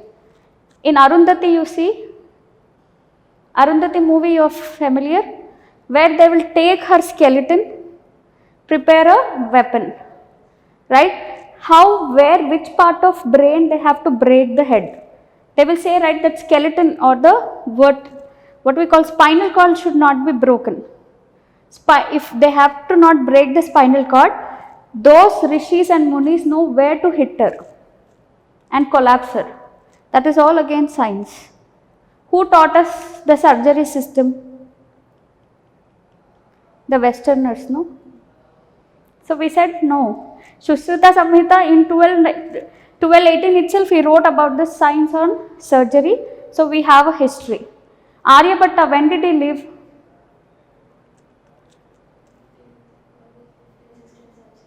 Now, is it not history? Any science thing you say, we have history. I will teach you even the atom, about the atoms, they have written in our philosophy. How this evolves. There is a science behind it. You see in Ramayana and Mahabharata, we know about the flight systems. So today very people say flight and all was not invented by others, but our Indians only. But the mechanism was not written. Had they written the mechanism, we could have got the patent, but they have not written the mechanics behind it. But we know that arrows, people used to fly and go. That Ratham and all we say, that was system present. So probably we knew about the aviation also. We do not know, but some of the general science is also related to our history. Clear? So tomorrow you have to learn these words and come. Now coming back in the mains perspective. Clear? We have we know that we have 7 papers. First paper is different from the general studies, right? So this becomes your paper 2, but GS 1. That is general studies 1, right? So in paper 1 we have essay that we do not take here. So that's not general studies. So that we call it as paper 1. That is your first paper in your UPSC mains. This is your second paper called as general studies 1, right? So here we have in the syllabus they have given these words: Indian heritage and culture, history and geography of the world and society. Clear? So here heritage and culture only they are saying. They are not asking you about your political, right? They are just telling whatever you have inherited or what was a cultural aspect, they will give you main importance. In mains you will not find the question, come on, write the chronology of Gupta Empire. Who established, Sri Gupta established Gupta Empire, then came Skanda Gupta, then came Vishnuvardhan Gupta. That and all will be not tested in your mains. All that they will test is about the heritage and culture. Clear? Have this clarity in mains. You will only concentrate on the heritage and culture of India. Clear? So in Indian culture, these are the 5 parts they have divided the mains. First they are talking about the Indian culture. And slowly we see that many questions are coming from the cultural part in the prelims also. They are not relying on the political things, but again they are moving in the prelims also. They are asking many questions from the culture, whereas in the mains itself they have talked about the Indian culture as your first keyword to the syllabus, in which we will talk about art forms. Different arts we have, music, dance are all the art forms. Then comes the literature, the books that were written, and what is there in the books, like that they'll ask. Then architecture from ancient to modern times. Remember this word, architecture from ancient to modern times. All this is, that's what they'll ask. So do not think architecture means something they'll only ask about Taj Mahal. Right? Recently we have built a parliament. Our parliament, it was dependent on what? From where did we draw the inspiration? Sun Temple Konark from the Odisha. Again on them only. And we know that parliament is on which hills? It comes under Aravalli Hills. History and geography both are combined, right? So here we see that architecture, they will not just ask about the ancient monuments, but architecture also they can ask about the modern times. Clear? So up till today, maybe they will ask if they are building any new thing. Statue of Unity, we have Sardar Vallabhbhai Patel, right? What was all the things used? Probably they'll ask you. Then comes here, if they are from the ancient and medieval, if you can remember, they will only ask about the cultural aspects, not the political. Then comes modern Indian history, right? That is restricted to ancient and medieval. Separately they have given modern Indian history, that they will talk from the middle of the 18th century to the present significant events. As I told, yesterday is also history. Clear? So I will ask you anything that is there. Today, tomorrow might be UNESCO World Heritage Site will recognize something. Rani Ki Vav, was recently included in the World Heritage Site. Heritage, the word you should understand that we have inherited from our forefathers. If there is some speciality to it, World Heritage will give a tag. Clear? So that will maybe present till present, new heritages will come into existence. Lot of things they will be digging. Probably tomorrow if they find some stupa, Buddhist stupa, probably they will ask you about that also. Clear? And the personalities and issues. Clear? Then comes the freedom struggle. We have to very elaborately read about the freedom struggle. Most of the questions will come this from here only for the prelims as well as the mains, especially from the Gandhian era, from the time Gandhi took up the freedom struggle. Clear? So here they will ask you about the different stages where we have like extremists, modernists, like that lot of phases we will see in the freedom struggle. It started from 1857, no? Right? When the Jhansi Lakshmi Bai, you would have heard, when she fought during the 1857 war, we call it as the first war of independence. From 1857 to, we have to come back to 1947. So all these phases we will see. And then the important contributions from different parts of the country. Right? How Vaikom Satyagraha started in the South India, how this Khudai Kismat Gars, they were the people who started the struggle from the northwestern part of India, mostly from the Pakistan, today Pakistan region. So all this we will try to know. Then comes our independence. After the freedom struggle, obviously we fought for the freedom of our country. So after that there was a lot of big challenge before India. Every state wanted a separate country, including the Hyderabad of Nizam never wanted to join India. Like that there were 556 princely states, Travancore, Jammu and Kashmir, nobody, Junagadh, they never wanted to come and join in India. How? The Sardar Vallabhbhai Patel and V.K. Menon, they both combined, begged these people, threatened these people. At last they have to launch a Operation Polo to get the Nizam into their operations. So with hook or crook, they got the combination of India. All that also we need to understand and write. Right? So that we call it as reorganization within the country. Even that is a history to us. Clear? Then comes history of the world. Definitely we have to know about the history of the world. Why? First World War, our Indians were involved without our permission. The Britishers used our people. Second World War was same. After these two world wars only there was establishment of United Nations, UNSC Council, where India is not a permanent member, right? So still we are fighting to get a permanent membership in the UN. So all this, not only that, but how the Industrial Revolution. Today we know that only because they started the Industrial Revolution, they started taking the raw materials from India. Why did they develop so many railways? Not to modernize us. Deepest part of the country, they wanted to have the railway line so that all the raw materials will be sent to England. Then they will manufacture them and sell it here. If I am getting cheap raw material from you, I will take it. I will manufacture. I will put a tick mark, Nike, and sell it to him. If you sell the same t-shirt, will you take for 100 rupees without right mark? If I put just to fool you that I am putting right mark, this is Nike brand, he will buy. For 1000 rupees also, he will not argue.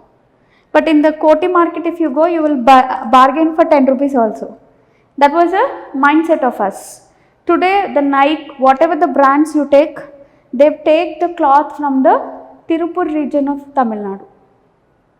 All the raw material. Simply they will take it. Even the cutting and all happens in Delhi, UP region. They will cut, put the machine, everything. Just it goes to US, gets a tick mark or Jaguar, that sticker, Puma sticker, comes back to us in 1000, 2000. And happily will say this is brand.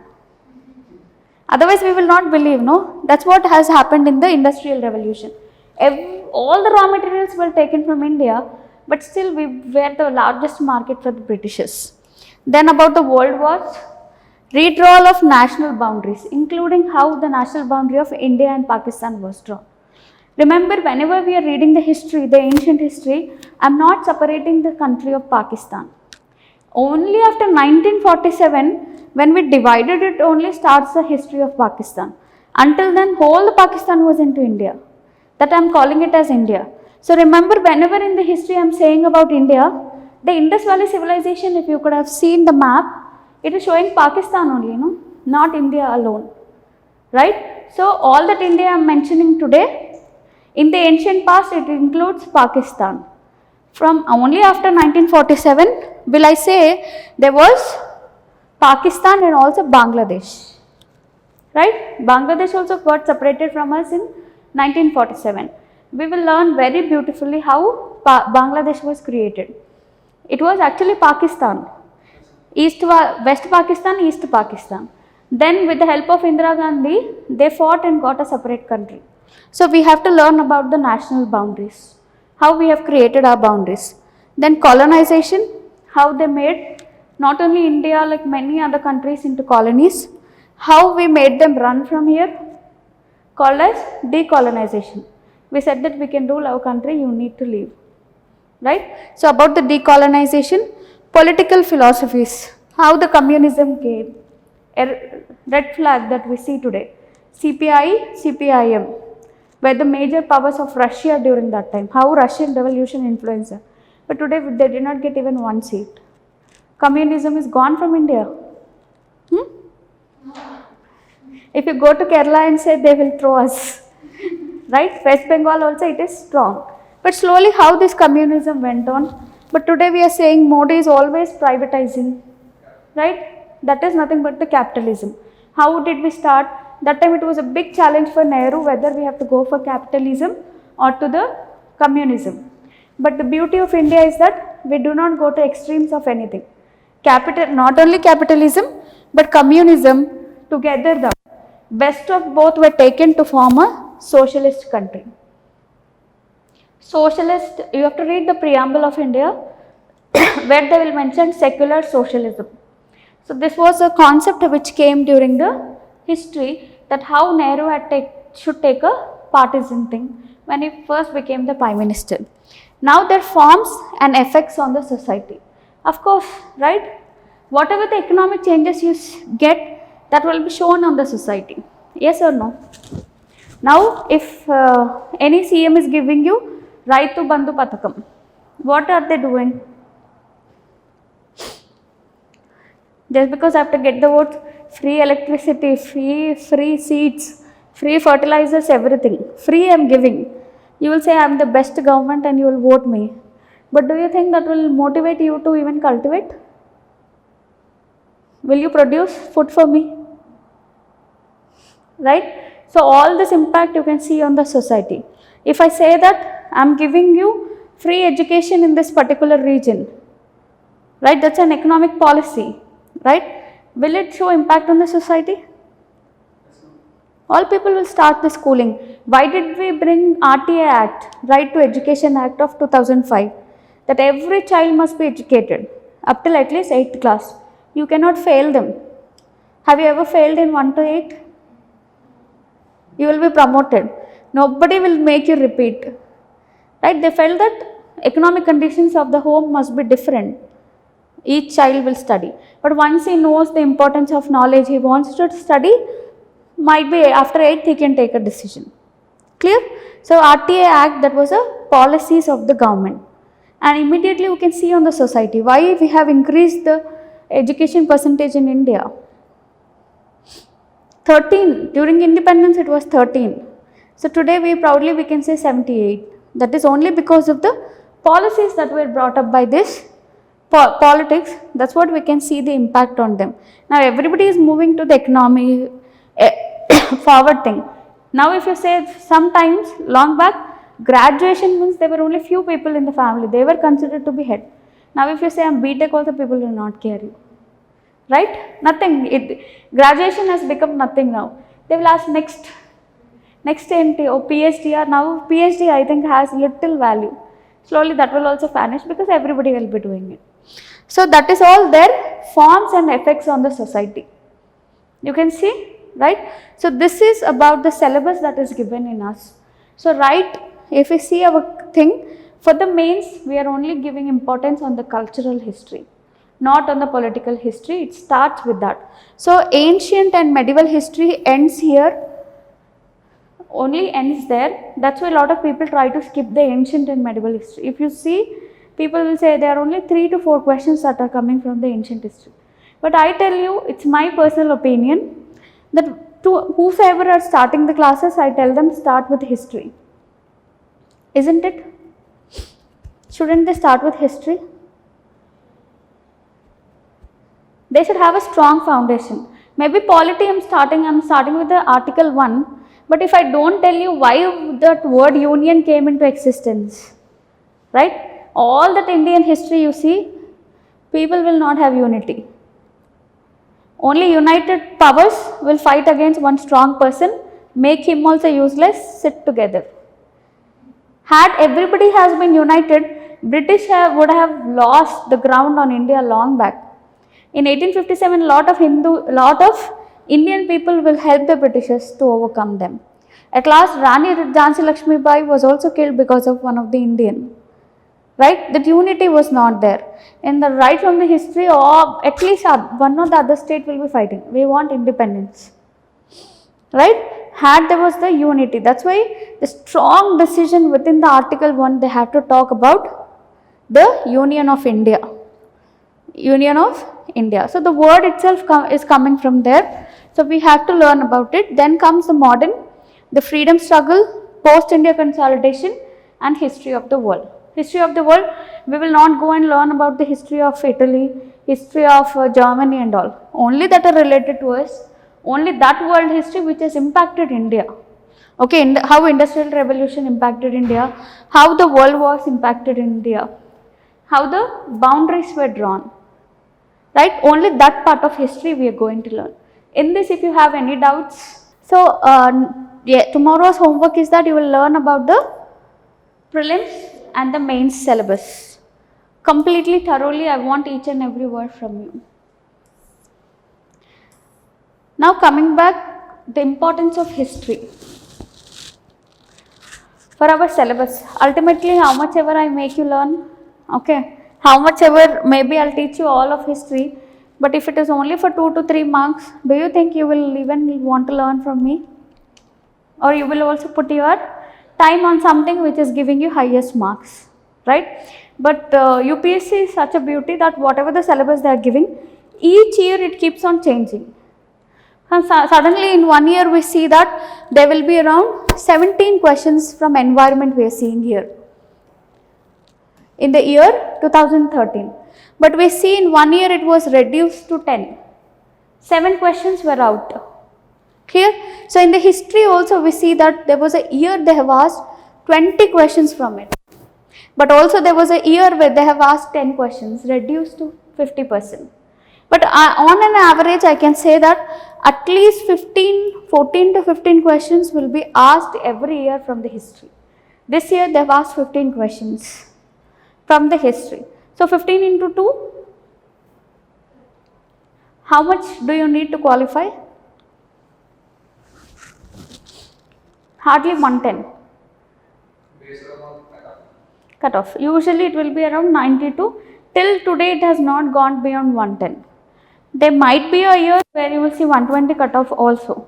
But in that case also, if you see, 1/4 of the questions will directly come from the history.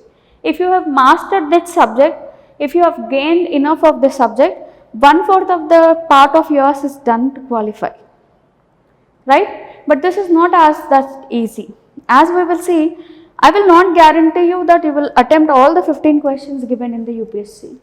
If you have to do that, even the expert, I cannot say experts, but if you read even 10 or 20 books, it will be difficult for you to crack, because there will be a lot of factual things. Like this year also they have asked about some books, some names. Clear? But at least 10 questions, if you have a strong basics, at least 10 you can get, which is a very decent mark. Right? So we will try to concentrate on this 10 questions. Let us see the questions that were asked this year, right? So here we see, consider the following information, and they have given some archaeological sites and states and also description about them, right?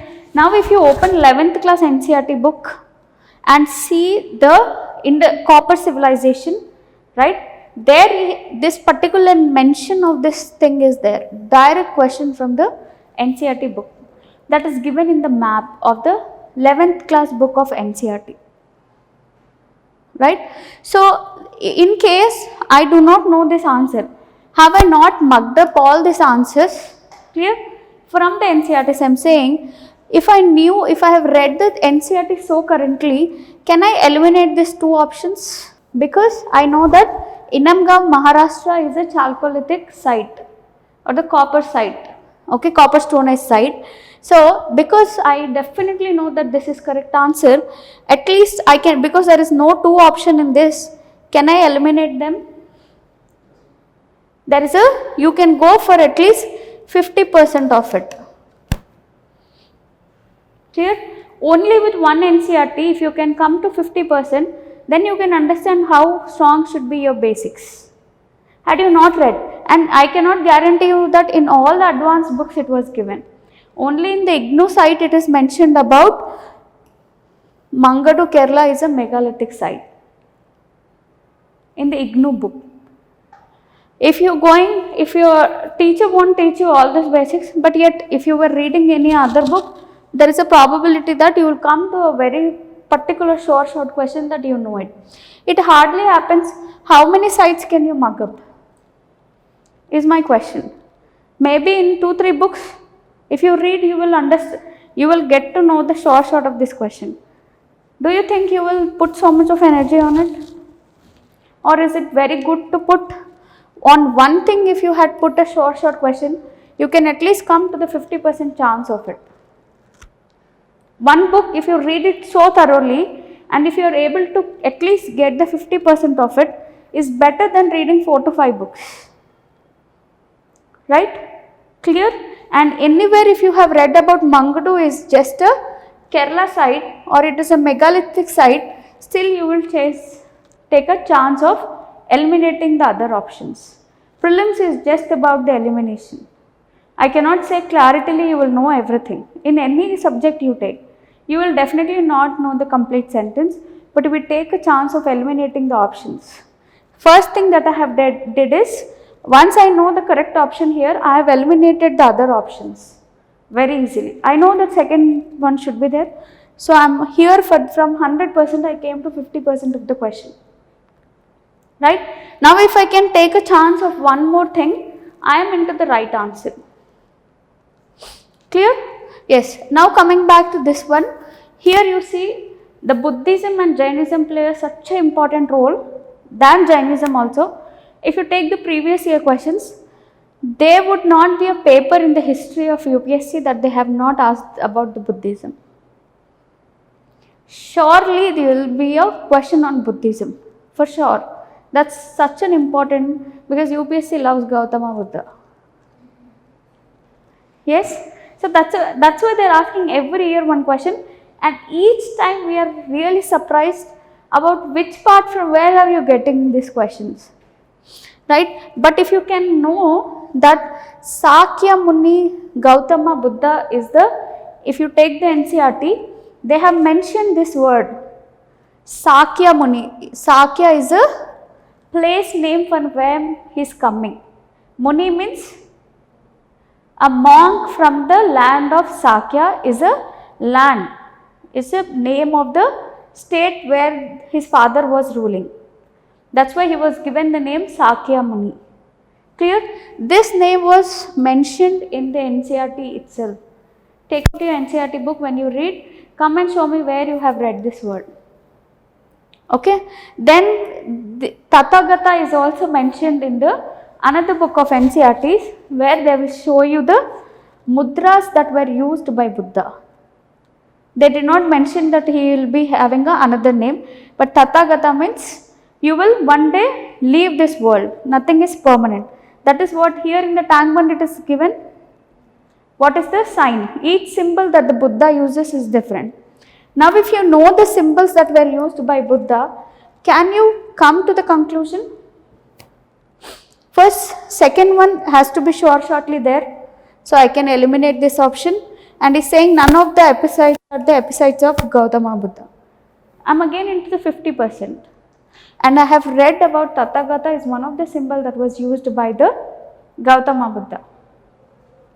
And if we go a little research, he was a monk, he was a follower of Buddha. Nayaputta was a follower of Buddha. I am into the option. So I am telling you how will NCERT aid you in your preparation is that once you go to the advanced level, this basics won't be there. But each word that we are getting in prelims regarding any topic, you will come to the 50% of the question.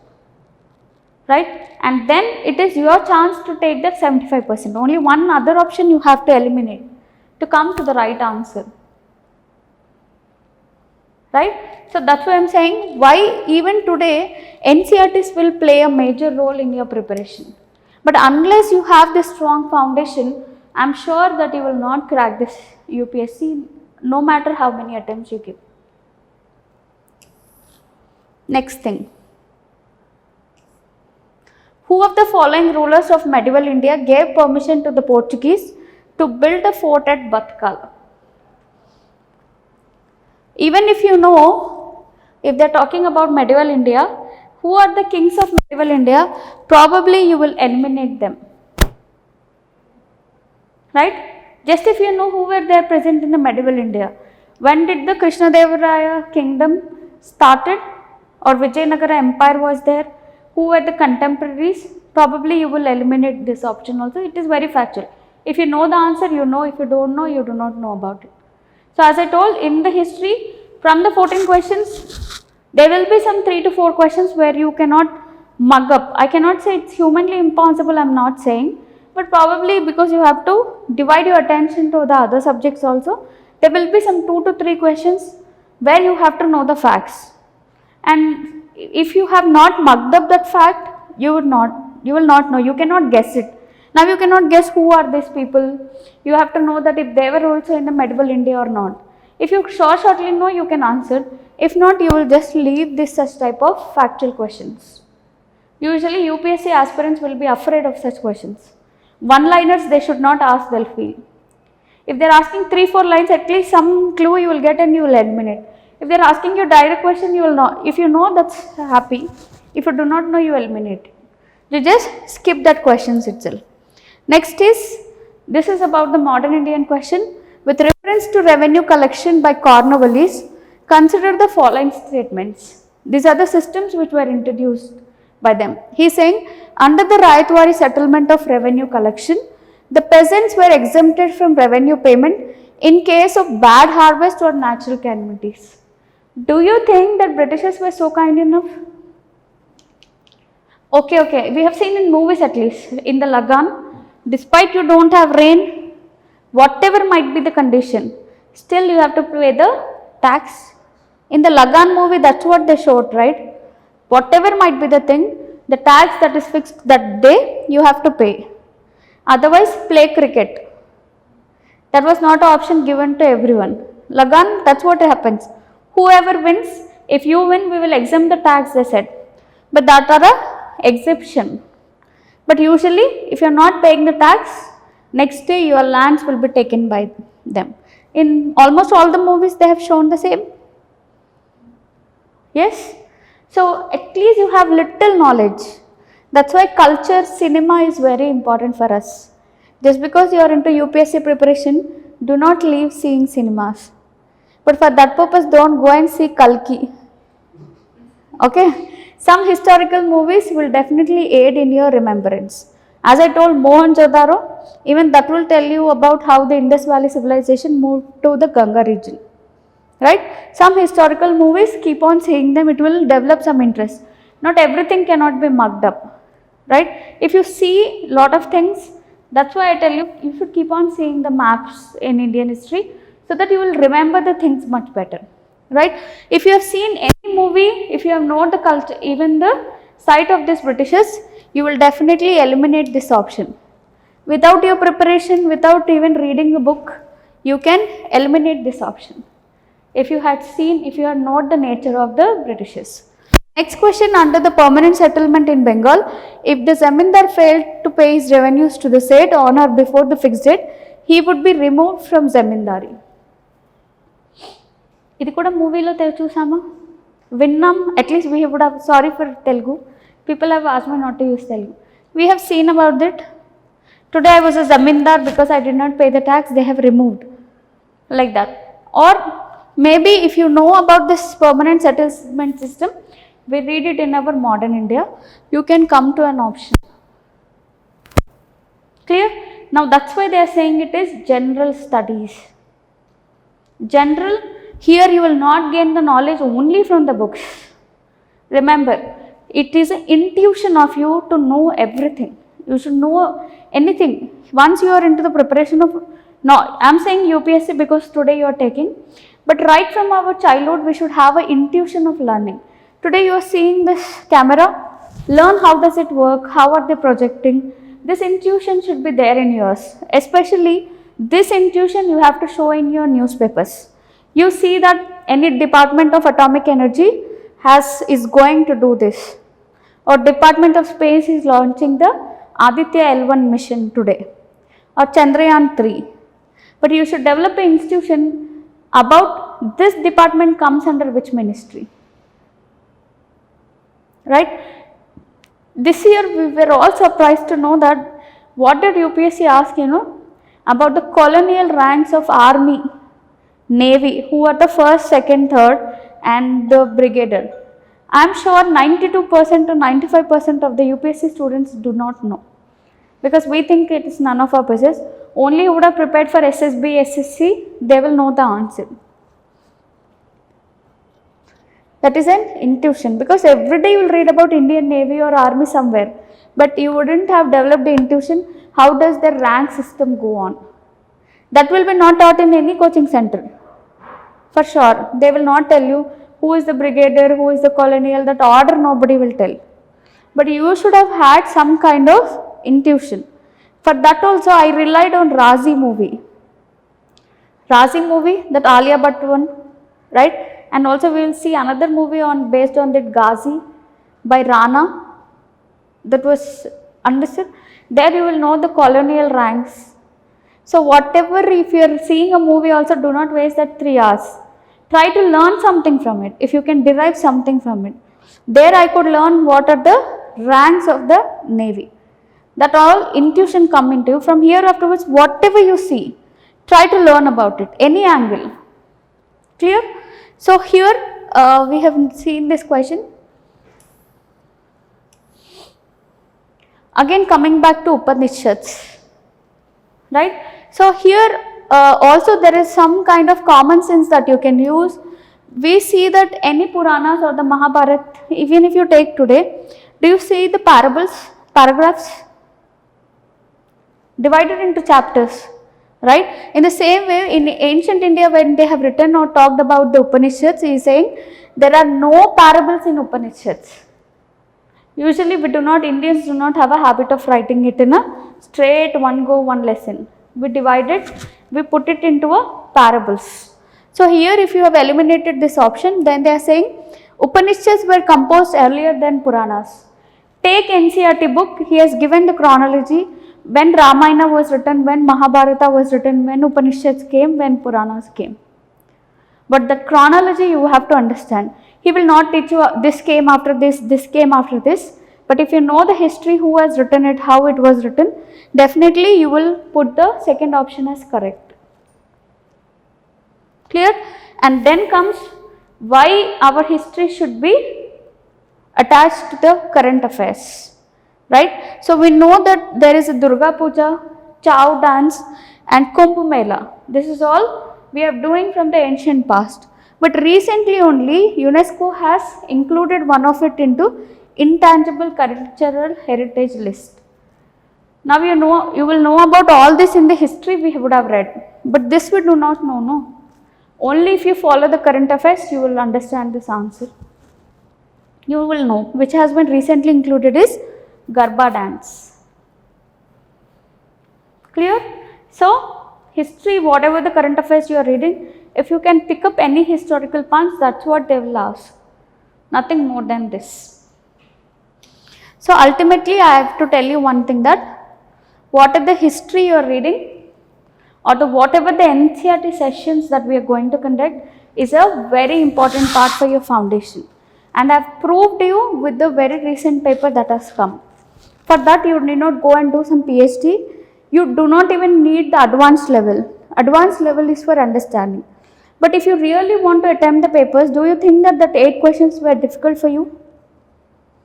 If you had the strong foundation of history, you are at least able to crack the 50% of the answers just by it. And definitely, if you have the strong foundation, I am sure that you will be in the list. That is my personal experience that I will tell you. That from the medieval India, in my first paper that I have encountered, they have given an option that gunpowder was used first time during the Babur period.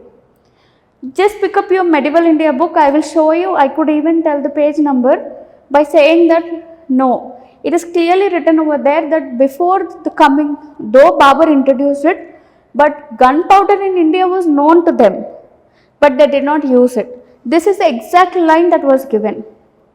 My friend who was doing this Vajiram, in my first year of preparation, I was into the college just because I wanted to give civil services. Somebody told me, read 6th to 12th NCERTs. In my university, you see that half of the people will be preparing for government exam.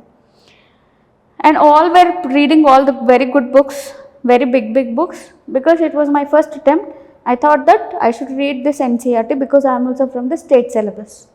I read only NCERTs. It's not because I am teaching here you NCERTs I am telling you, but this is the fact, it's a proven fact that I have read only NCERTs for my first attempt. By then I didn't decide that I wanted to give the attempt also. But all the NCERTs were read at least 3 to 4 times. I have read and I have gone there, and by then I have not read any newspaper also. Even I did not have an idea how to pick up the newspaper. But somehow my strong intuition, after seeing lot of question papers from different institutions, I felt I will give this attempt just to see how the UPSC exam looks. And of all the 100 questions, my seniors and all said that at least you should attempt 90 questions, 85 to 90 questions to be in the list. But somehow I could attempt only 68 questions, only 68. So obviously I knew I was out of the race, and everyone said that you did not even prepare. So it's okay, I just wanted to see the paper how it looks before I get into the preparation. One of my senior, he has gone to Vajiram, he was doing his coaching over there. Then that time I did not have an internet also in my university hostel. He was dictating me all the answers. Just I wanted to see what is my score. First time you will have till what is my preparation. Then he was telling me for one question on Babur that Vajiram has given this particular key. But I could argue with him that this is a wrong option that the institution has given. It is clearly given in the medieval book. And I have shown him the proof also that it is given in the medieval book. But probably the Vajiram also depends on the advanced books rather than the NCERTs. But my senior who has gone to Vajiram to take coaching, my score was different to him, and out of 68, I got 64 correct. I do not know, because I do not know the current affairs, I did not attend them, only by having some kind of basic knowledge.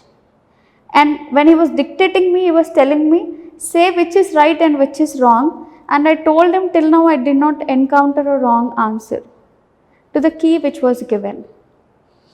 That's a difference, not because I am here for NCERT, I have to tell you this, but you can attempt the paper with the very basic things, very basic things. Not only that, the books that I have bought is outside. Every NCERT chapter that I have read, not only notes, but back of it they will give the fill in the blanks and also the questions, answers, right? you can write those answers also as if it is your mains.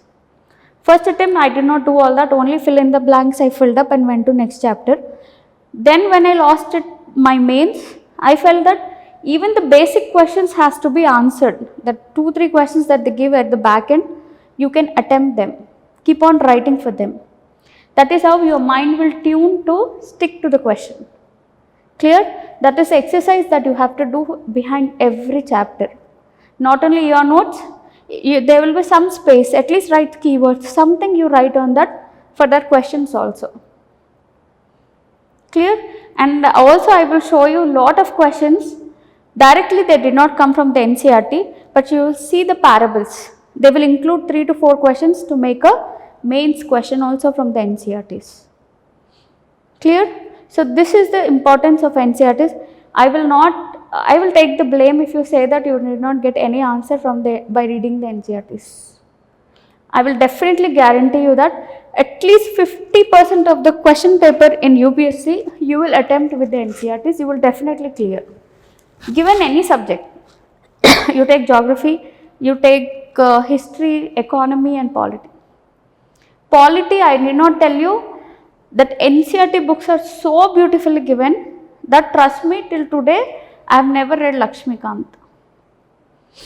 But the basics in the NCERTs is so strong that you will definitely get an answer to it. You can write a very beautiful mains answer just by reading the polity. Right? I will tell you another tip, that whenever you are reading NCERT, first there will be for every paragraph they will give you a heading. Right? So just because you are reading a heading, do not jump in. The trick I have used is, whatever the heading they are giving, if they are giving like structure of economy during the Indian national movement, before going down, think for yourself. You know something, you are not starting from zero. You are somebody who has understood, you have done your graduation. So you know something for it, you can at least guess, right? Something you have seen, you have read, you have heard from people. So you have bit of knowledge. If you could take a decision of joining a UPSC and giving for this, I definitely know that you have some knowledge, that you have taken this risk of coming here to be in the list of 0.01%. Remember that who have lost or who couldn't not make it are not fools in the UPSC. They are not dumb people. Just that they could not make it to 0.01%. That is a selection list of UPSC. How many people are attempting? 4 lakh for how many seats? Not even 1000. 960 this year.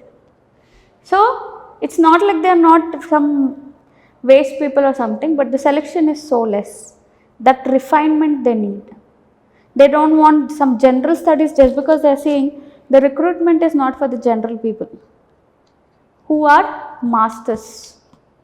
Masters in the sense not your degree, but masters of the concepts, masters of understanding. You should understand clarity of thought, clarity of writing your answer. They want only them. If I tell him and you to write an answer, both of you will write the same answer, right? But take topper's answers and see what is the difference. You will beat around the bush, whereas he'll hit the point. Bullseye and then go. That's why he is a topper. Not because you do not know. You are also reading the same NCERT. He is also reading the same NCERT. You are reading Lakshmikant. He will also do the same. Everybody will read the same set of books. Then why only he is getting qualified? Because he has the clarity of thought. He has clarity about what to write the answer. From start with the 6th class book. Write your answer over there and check if it was correct. From then you are refining your answer. Then when you read the chapter again, you will understand that no, I have written wrong. What is the need for writing this point? You need not write the whole chapter, right? What he is asking you will know. You will write only that. From then on, the construction of your answers is going. Till today, what is there? Structure of economy, you will write with the story. You have to write the story because you have to fill up the answer sheet, no? Then only you get marks. UPSC is not that. Write 3 points, only appropriate to it, you will get marks. If you are beating around the bush, they are never giving you any marks. That examiner will think, This is a general answer that you have written. He'll simply strike, give you 1 mark and move on. And each mark is important. Each mark is very, very important. I've seen people who have lost with just 1 mark. They're into the list, they're out of the list. Clear? So this clarity of concept is very important for us. Nice. So coming back, so what are the books that are there and the things from where we are going to cover, right? So here we have 6th class book. I want you to start with that. Our Past 1. Then we have Our Past 2, which is a 7th class book.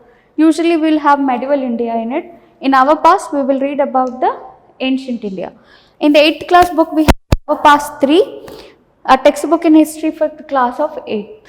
You can start with these 3 books per day. You keep the target. I will not tell you the time limit. That depends on your reception capacity, how much you can retain, right? If you are not unable to retain 1 book within 3 days also, kindly take a day, then read it again, but become a master of it. Don't become a generalized person. Do not run into the race. This part of NCERT that they are giving is the buffer thing, where you will build a strong basics, not to run in the race.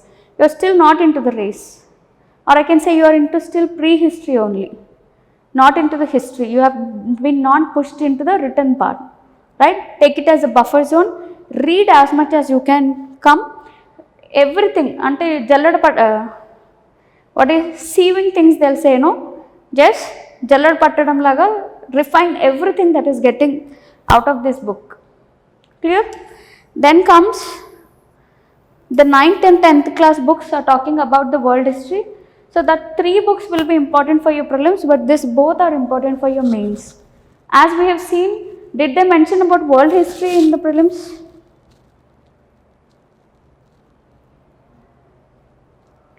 Yes or no? That's why you should be thorough with your syllabus words. They haven't mentioned about world history in the prelims. They have only mentioned in the mains. So these 2 books will be important for your mains preparation. But yet, if you read them, you will be thorough with the whole comprehensive history. We are not dividing here, no? Prelims you will read, then only after clearing prelims you will read the mains. No, you want to clear it in one go. There are 3 things: prelims, mains and interview. Interview you leave, that depends on your personality. In a one shot you want to clear them all. It's not like this year I'll clear prelims, next year I'll sit and prepare for mains history. The preparation also should go in such a way. Do not stop this also, because we will read here itself. So read about this contemporary world and 2 in the 9th class books. Right, then comes recently only they have introduced this particular book's themes of Indian history. This is a new NCERTs that has been included. These 3 things will concentrate on the cultural part of India, heritage and culture. This is not only important for mains but also for prelims. Prelims also they'll keep on asking you about lot of culture things, asking which are the repertoires of Bharatanatyam, or they will ask you about the classical music and all. So in themes of Indian history they have covered about the culture and heritage. Then comes themes in world history, which is a 11th class book. Clear? Then still here I want you to have a very proper notes. This will be very small concepts that will be given to you, but in a whole till now whatever you have read from 6th to 10th, it will be combined in these 3 books. Direct books from 11th class, that is ancient India, medieval India, and in 12th class you will have modern India. So if you ask me, if you have to depend on me, I'll say that these 3 books would be enough. Anyone who is reading, usually read for ancient India, these 2 books will be enough. But only in modern India, they go to another book called as Spectrum. Spectrum is modern India, where they have given lot of details. Usually there was a time, rather than asking these general things, UPSC has relied on very specification. So that Spectrum book will do suffice. But if you have a comprehensive understanding, I feel even the Spectrum book is not necessary if you have a strong foundation of this modern India. If you have read cover to cover, then you don't require the Spectrum, or Spectrum will be a revision for you. Okay, so, but anyone do not spend much time on this ancient and medieval, because if we see for mains, questions will not come from this ancient and medieval, but only the culture. So the cultural part usually they cover from the themes of Indian history. There's 3 books that we have seen. Clear? This is modern India.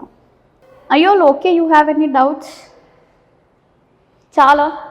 Is it enough till today? Have you got something? Is it boring now? Yes. Srivalli Rani is saying, ma'am, I suppose it's Charavaka Samiti. Charaka Samiti. Okay. So my pronunciation, maybe I would have spelt it wrong, Srivalli Rani. Yes, it's Charaka Samiti only. Probably my wordings must be different. What you are saying is absolutely correct. Clear? So till now, if you have any doubts regarding the syllabus, we will try to know. But in the ancient India, I just want to give you a glance what we are going to read from the next class. If you are not bored, or this was just an introduction class that we can end here. I just wanted to tell you the importance of the history and especially the NCERTs, how we can approach this particular subject, right? Or we'll just give a small, we will have a reading about what would be there in the ancient India and medieval India. Shall we move on, or in the next class we'll see? Yeah, thank you. Right. So in the first part we will see, as I told earlier also, so the significance of ancient Indian history. Today also we have understood why it is important, why we have to learn about the ancient India. As I told again, the first word of our syllabus also here starts with the word unity in diversity. Right? India, that is Bharat, shall be union of states. Still, why we are emphasizing on the unity in diversity. But in history we will learn how this diversity happened. Why so many religions, why so many ethnic groups, why so many languages. Today any language that you take, it is derived from the ancient languages only. Telugu is a derivation of Tamil. Marathi is a derivation of Marathi language is derived from the Upper Brahmasa. That we will see how the Jains were using them. So how this unity in diversity was established. Despite lot of diverse cultures, still we have one thing. Same monsoon festivals that we celebrate, right? Same New Year, if you see, in Maharashtra it is celebrated as Gudi Padwa. In Tamil Nadu they celebrate the Tamil New Year. In here also we celebrate Ugadi. Like that in Assam we have Boho.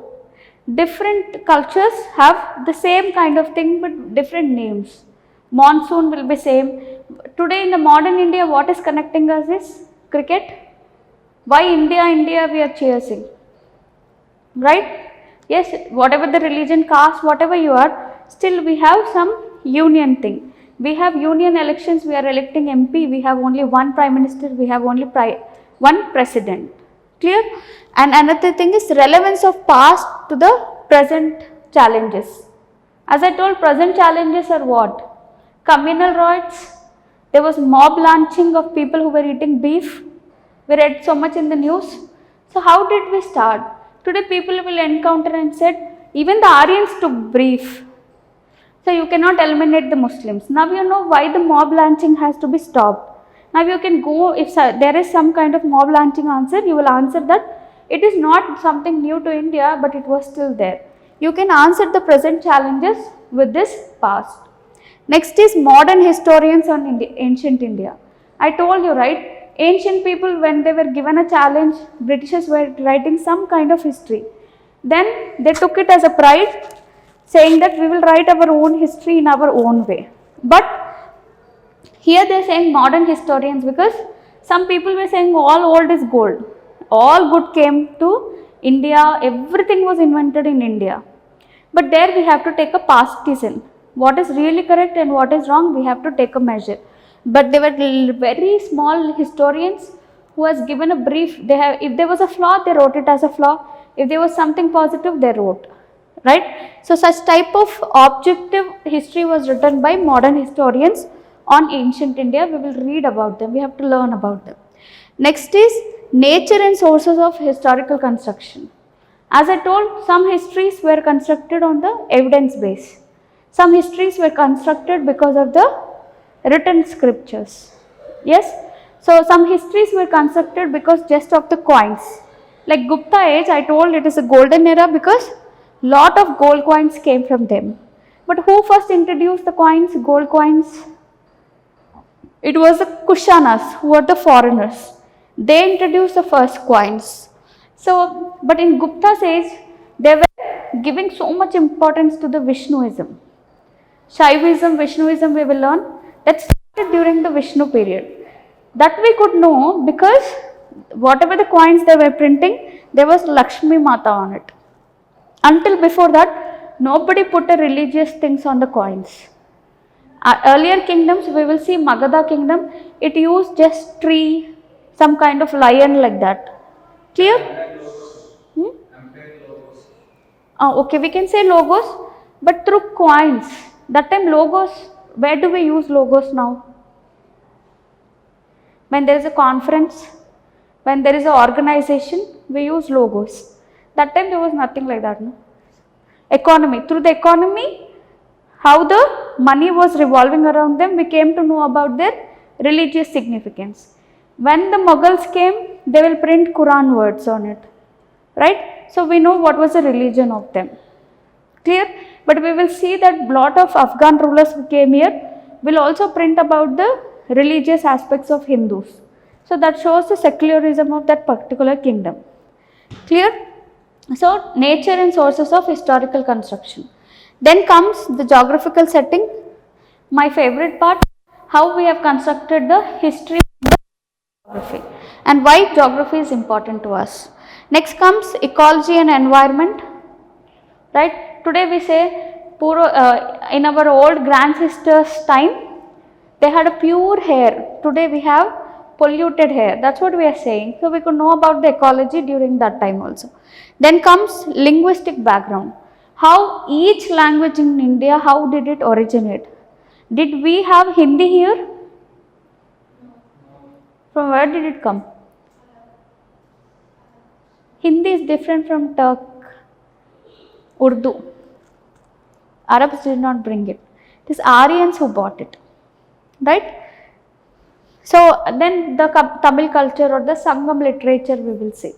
When they were saying Aryans have written the Ramayana and Mahabharata, these people will counter that is much older, we have Sangam literature. That's what we are able to counter them. But we see that Ramayana and Mahabharata are equally read in the North India as well as South India. Right? Valmiki has written the Mahabharata. Where did he write? In the northern Himalayas. How did it transfer to South India? How they were translated to each language? Telugu you see, in Tamil you see, in all the languages we have. How did the translation go on? How did the Panchatantra translate into all languages? Right? So we will know about the linguistic basis over there. Clear? Then human evolution, as I told, this Stone Age becomes very, very important. How? The tools that they were using, when the fire was invented, when the wheel was invented, why wheel is considered to be the new age technology, what changed, how the pots they were bringing, all that Stone Age we will try to know. Then comes Neolithic age, that is new Stone Age. After that only we will see the turning of history. Slowly after the Neolithic age only man started settling. He is no more a early man where he kept roaming. Here afterwards he will take up the economy called as agriculture. He will slowly settle in one place. Until then he was moving on from one place to other. Clear? Then we see the first metal to be used by the man is what? Correct, copper only. Right? Today also why we will say offer only from the ragi or the copper only, offer water to Shivalinga we will say. Why so much importance to the copper? You see in any pujas they will ask you to use copper. Importance of copper is still there today because that was the first metal that was used by the man. Clear? So we see Chalcolithic culture. A pure culture was developed only because of the first metal that was invented during that time. Then we see Aryan culture. Where did the Aryans come? Do you know during the Ayodhya Ram Mandir, Lot of South Indians, especially if you see the keeping the BJP politics aside, if you see, they were saying why so much of importance to Ram.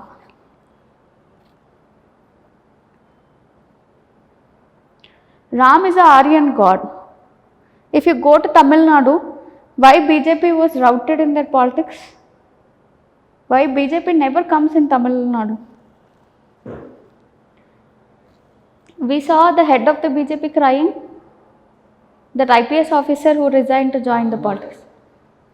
Why none of the, you see, the Tamilians are very stronger in their language, right? Stalin also made a lot of very controversial statements, right? They feel we are Dravidians, we are more sticking to Shiva or to Shivalingam, whereas they will say all the North Indians are foreigners. You are the Aryans, they came, why the color difference is there between us? Because they feel the Aryans are itself the outsiders. So they brought the Rama with them. Whereas we have a Shivalingam, that's why Shaivism is very important in this South Indian culture. But for them it is Rama. Clear? So here we see, first we have to talk about how the Aryans came, and today the Hinduism was also brought to India by the Aryans. How the Ramayana, Mahabharata, everything was there, and what are the influence that we see about the Aryan culture in the Indian history. Now we cannot imagine our culture of India without the religion that was introduced by them. Clear? How they slowly started from Agni, why they started praying Indra. Any god you say, we pray for our own selfishness. Yes or no? If you want to go for studies, you will only pray to Saraswati Mata. Did the Lakshmi goddesses say that I will not give you studies? Did the Ganesha say that only I will give you studies, not Shiva? Right? And it depends on each phase, people will change their gods, you see.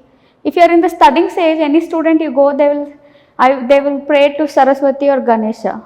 Once you want to get married, they will say pray to this god. You will definitely get married. Once they want children, then go to Subramanya Swami. Once in the old age, you do this. We keep changing the gods depending on our necessity. Yes or no? If you want visa, go to Tirumala. See the visa god over there, you will get the visa. That's what they say, right? In the same way, it's not something new. We will see that how the Aryans were paying to the Indra, the head of the god, because Indra was known as the Prajapati. Prajapati means the breaker of fort. That time they have to break. Aryans, when they wanted to come and settle in India, they had to fight with the people who have settled here. So obviously they were living in the forts. If they pray to Indra, he will help them to break the fort and settle over there. Right? Once they started settling in the Ganga region, ultimately they were taking agriculture. They need whom now? Varuna for rain. Right? If you're doing agriculture, you slowly depend on the rain god only. Slowly they will leave Indra aside. We will see in the later Vedic period, they will start praying Varuna the most. Then they will start praying Agni, thinking that he is a mediator between gods and people. Then slowly they will shift to another gods. So how the gods also change their preferences during the Aryan culture. Right? Then comes the Rigvedic period. Rigveda means something we started writing from here. Until then the Aryans came. First we have to settle somewhere. Unless, if I am telling you that I am starting the coaching today, will you come today only to this city? You will come at least 1 week before. What will you see? Where is my hostel? I want to stay first. Until I stay, I will not think about my studies. I will not think about all this. In the same way, Aryans, when they came from the foreign land, first they were looking for the settlement. They have to settle in one place. Then during the Rigvedic period, they started writing. In the later Vedic period, they started to take up the Puranas. During the Rigveda, they have written only one book. But later we will see they are all 4 Vedas. Sama Veda, Ajurva Veda, or Atharva Veda. All this was written during the later Vedic period, where we see the coming of Puranas, Upanishads and all. Next, the most favorite part of UPSC, that is such a Indian culture which was solely dependent on Hinduism, we see that there was a point where only Buddhism was seen. The major religion in India was Buddhism, right? So the Hinduism was reduced to that point. People were not liking the Hinduism because there were all divisions. So especially the lower rungs, the Shudras were not liking it. They wanted to become, today also we are fighting for the same equality. Whereas when Buddha came and said everybody is equal, everyone ran into it except the Brahmanas and Kshatriyas. The Vaishyas and Shudras ran into Buddhism, right? So that is how we see the importance of Jainism and Buddhism, the two religions which were born in India, including the Hinduism. That's why we see reservation only for these three religious people, not to the other religions. Next comes territorial states and rise of Magadha. Until then, I did not have kingdoms. Till now, I have never spoken about any kingdom, right? So from here afterwards, what is a kingdom? Until then, they never gave importance to land. They felt like, okay, this land, if there is no water here, they'll move. They'll move to different parts of the state. From here onwards, they made it, this is my land, they will mark, they will start fighting for the territories. That started after the rise of Magadha. Clear? Then comes Iranian and Macedonian invasions. That is when the Alexander came. Not only him, Macedonia is a place which was the birthplace of Alexander.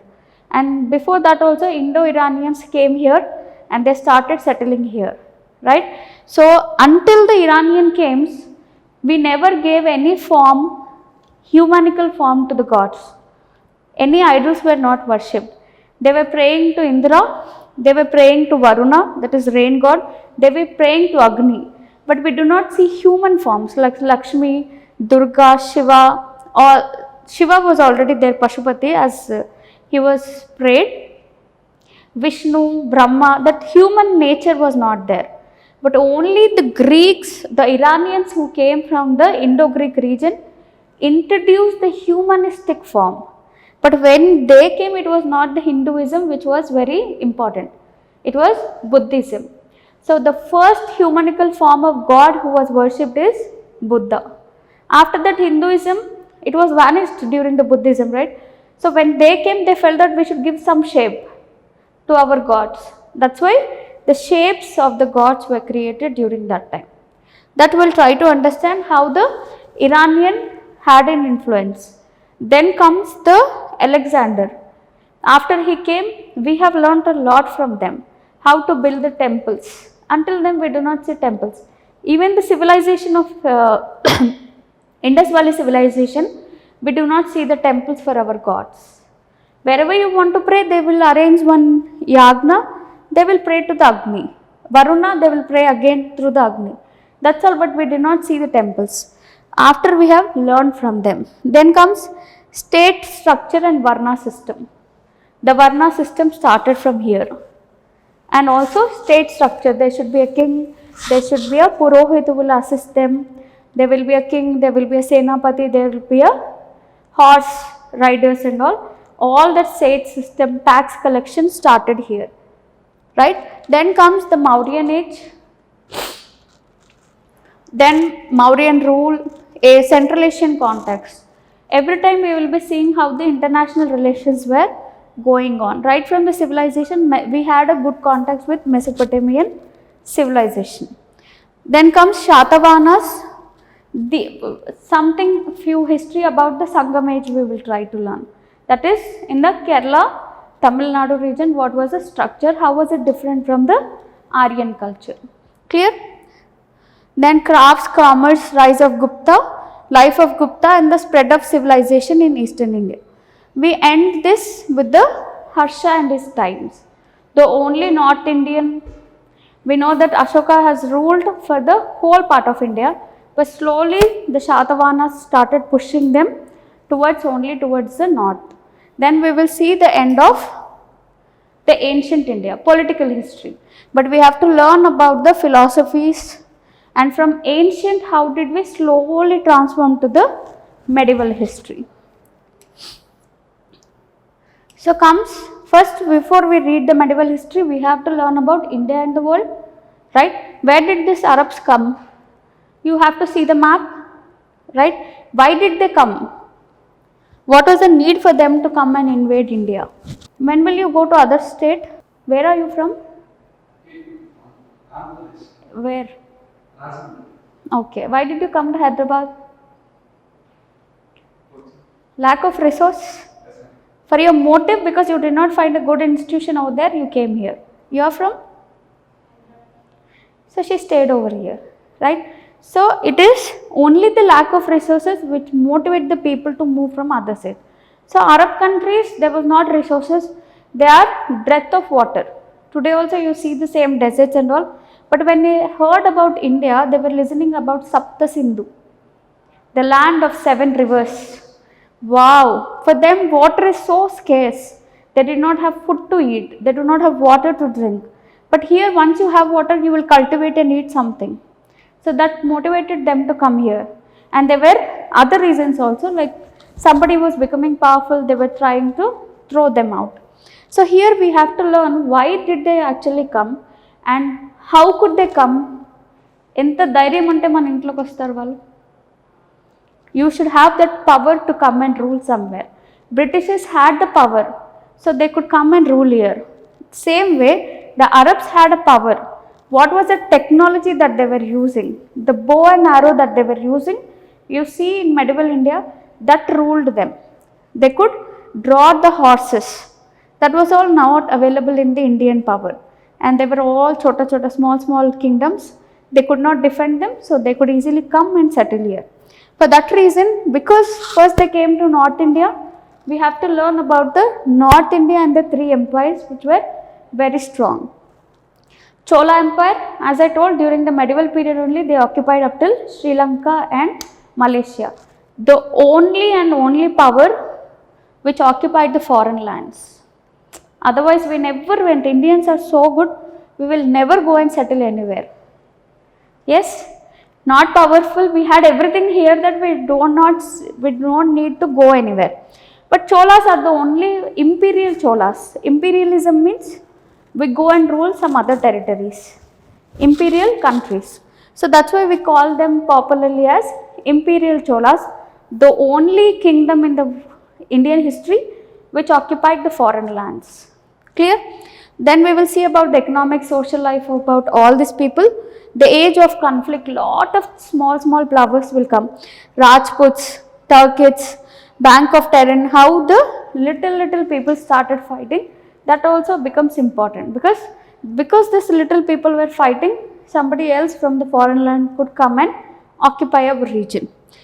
Then comes when I said when little people are fighting, somebody will come. That is how we see the Delhi Sultanate, the famous Delhi Sultanate. Clear? Then during that time we will see the age of Vijayanagara, Krishnadevaraya, and the struggle for empire in North India, cultural development and all. Right? Obviously, if something is starting, something is becoming powerful, one day we will see that children won't be that powerful. Antena? Yes or no? The coming of the Mughal Empire was not so strong. It was break forth by the Britishers. Britishers only, no? During whose time did the Britishers come? The Jahangir could not know the nature of Britishers. He gave them the farman to come and do the trade with India. Right? By then India was so famous. Everybody in the contemporary history you see, including Alexander, wanted to see India.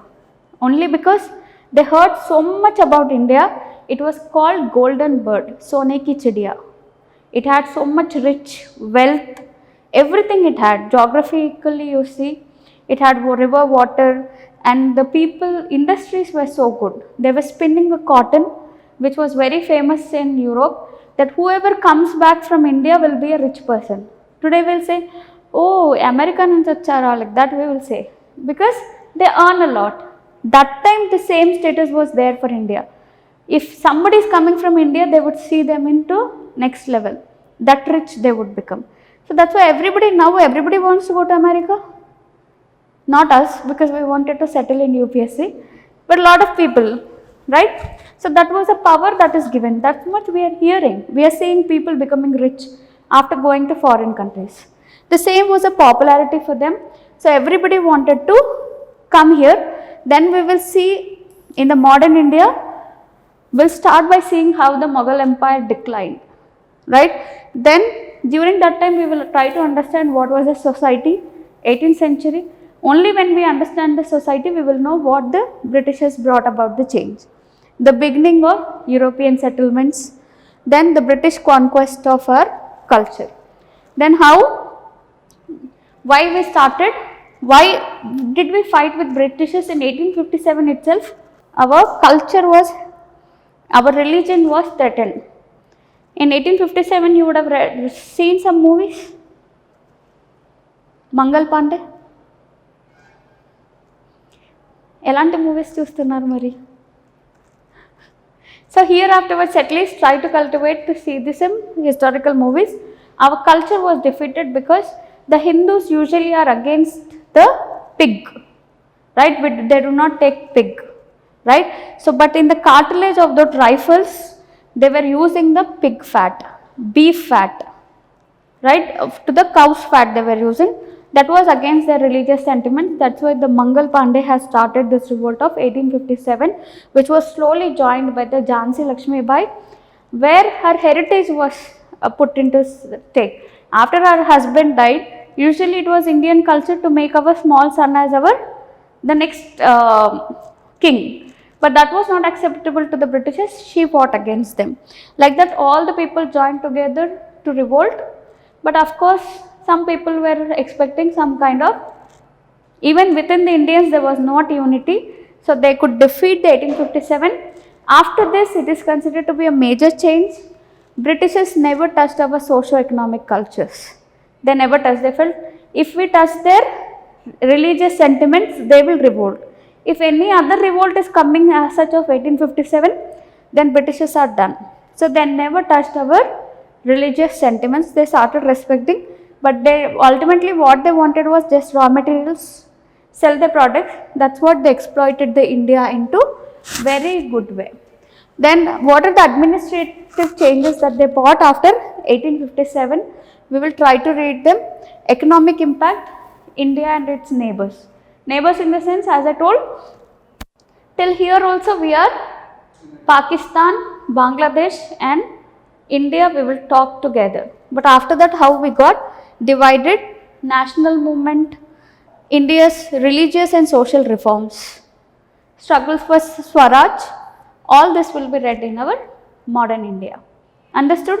I hope at least you got a transition why we moved from one phase to another phase, just to have a break in yours.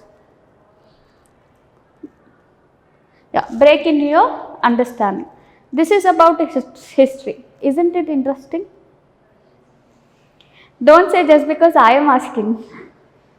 It's always interesting to first know from where did we come, how did we come. Just to say, now if somebody is saying me, whenever the Afghanistan is playing the cricket, especially because I like Rashid Khan, but people were saying why do you like Rashid Khan so much? I will say only one word, that Afghans ruled Hyderabad in some time. Afghans are not somebody different. Yes or no? Qutub Shah is where the Afghan is. So we can see lot of Afghani food in our thing. Yes or no? That naan, do you eat naan as a Hyderabadi? Paya naan, at least you would have heard. That is all Afghani built. So I said our blood is one. We are still Afghanis, the very strong ones. You are seeing in the cricket they have learned so much, right? They could even challenge the lot of good teams. Are you seeing T20 or not? You are not seeing any movies, you are not seeing cricket, only into studies. I am happy about it, but some kind of deviation is important. See only what is important to us, what brings us pride. Clear? Fine. So this is all about the history. It will be very interesting, trust me, to know how we started, where are we today, right? If it keeping a history aside, for your answer writing also, as I told, if you know history strongly, you will start any answer. International relations also you will start. Do you know that if you know Ramayana, you can write about Sri Lankan history? If you just know Ramayana, we can start with the Sri Lankan relationship.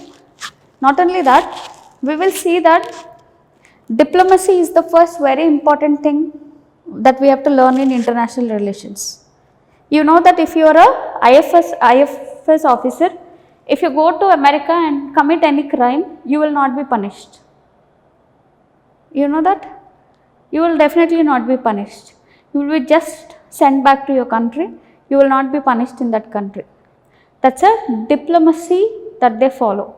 That's a diplomacy rule in anywhere in the world.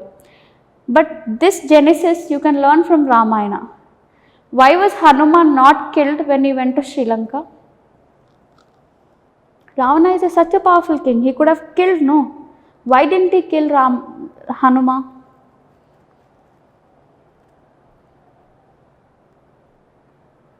Because he was a messenger. He just brought a message. In anywhere in the history you see, they will never kill a messenger even if it is from an enemy country. That's a diplomacy, right? They can actually kill a messenger, but that is the rules of war. Until you declare a war and come face to face, you will never harm the communications. That's why, though Hanuman has already burned the Lanka, we hear about it, he was not killed by Ravana because he has brought a message from the Rama. Clear? So this diplomacy that we are seeing today in the international relations, this we can draw from our ancient India itself. Right? So all this we know that how history is interconnected. So all the subjects that we have seen in the prelims or mains, you can definitely attempt them with the help of history. Above all, as these classes are going to be important, as I told, before you are thrown into the competition, use this buffer period properly. So today onwards you can start with your 6th class NCERT book of history with the notes provided. So next class I will be seeing your notes as well, and I will also ask the fill in the blanks of the syllabus. I want you to learn the syllabus each and every word, that if I give you fill in the blanks, you should be able to fill it. Clear? Can we wind up the class? Any doubts if you have? Right? So in the online also I haven't seen any questions. So I hope everything is clear. Thank you.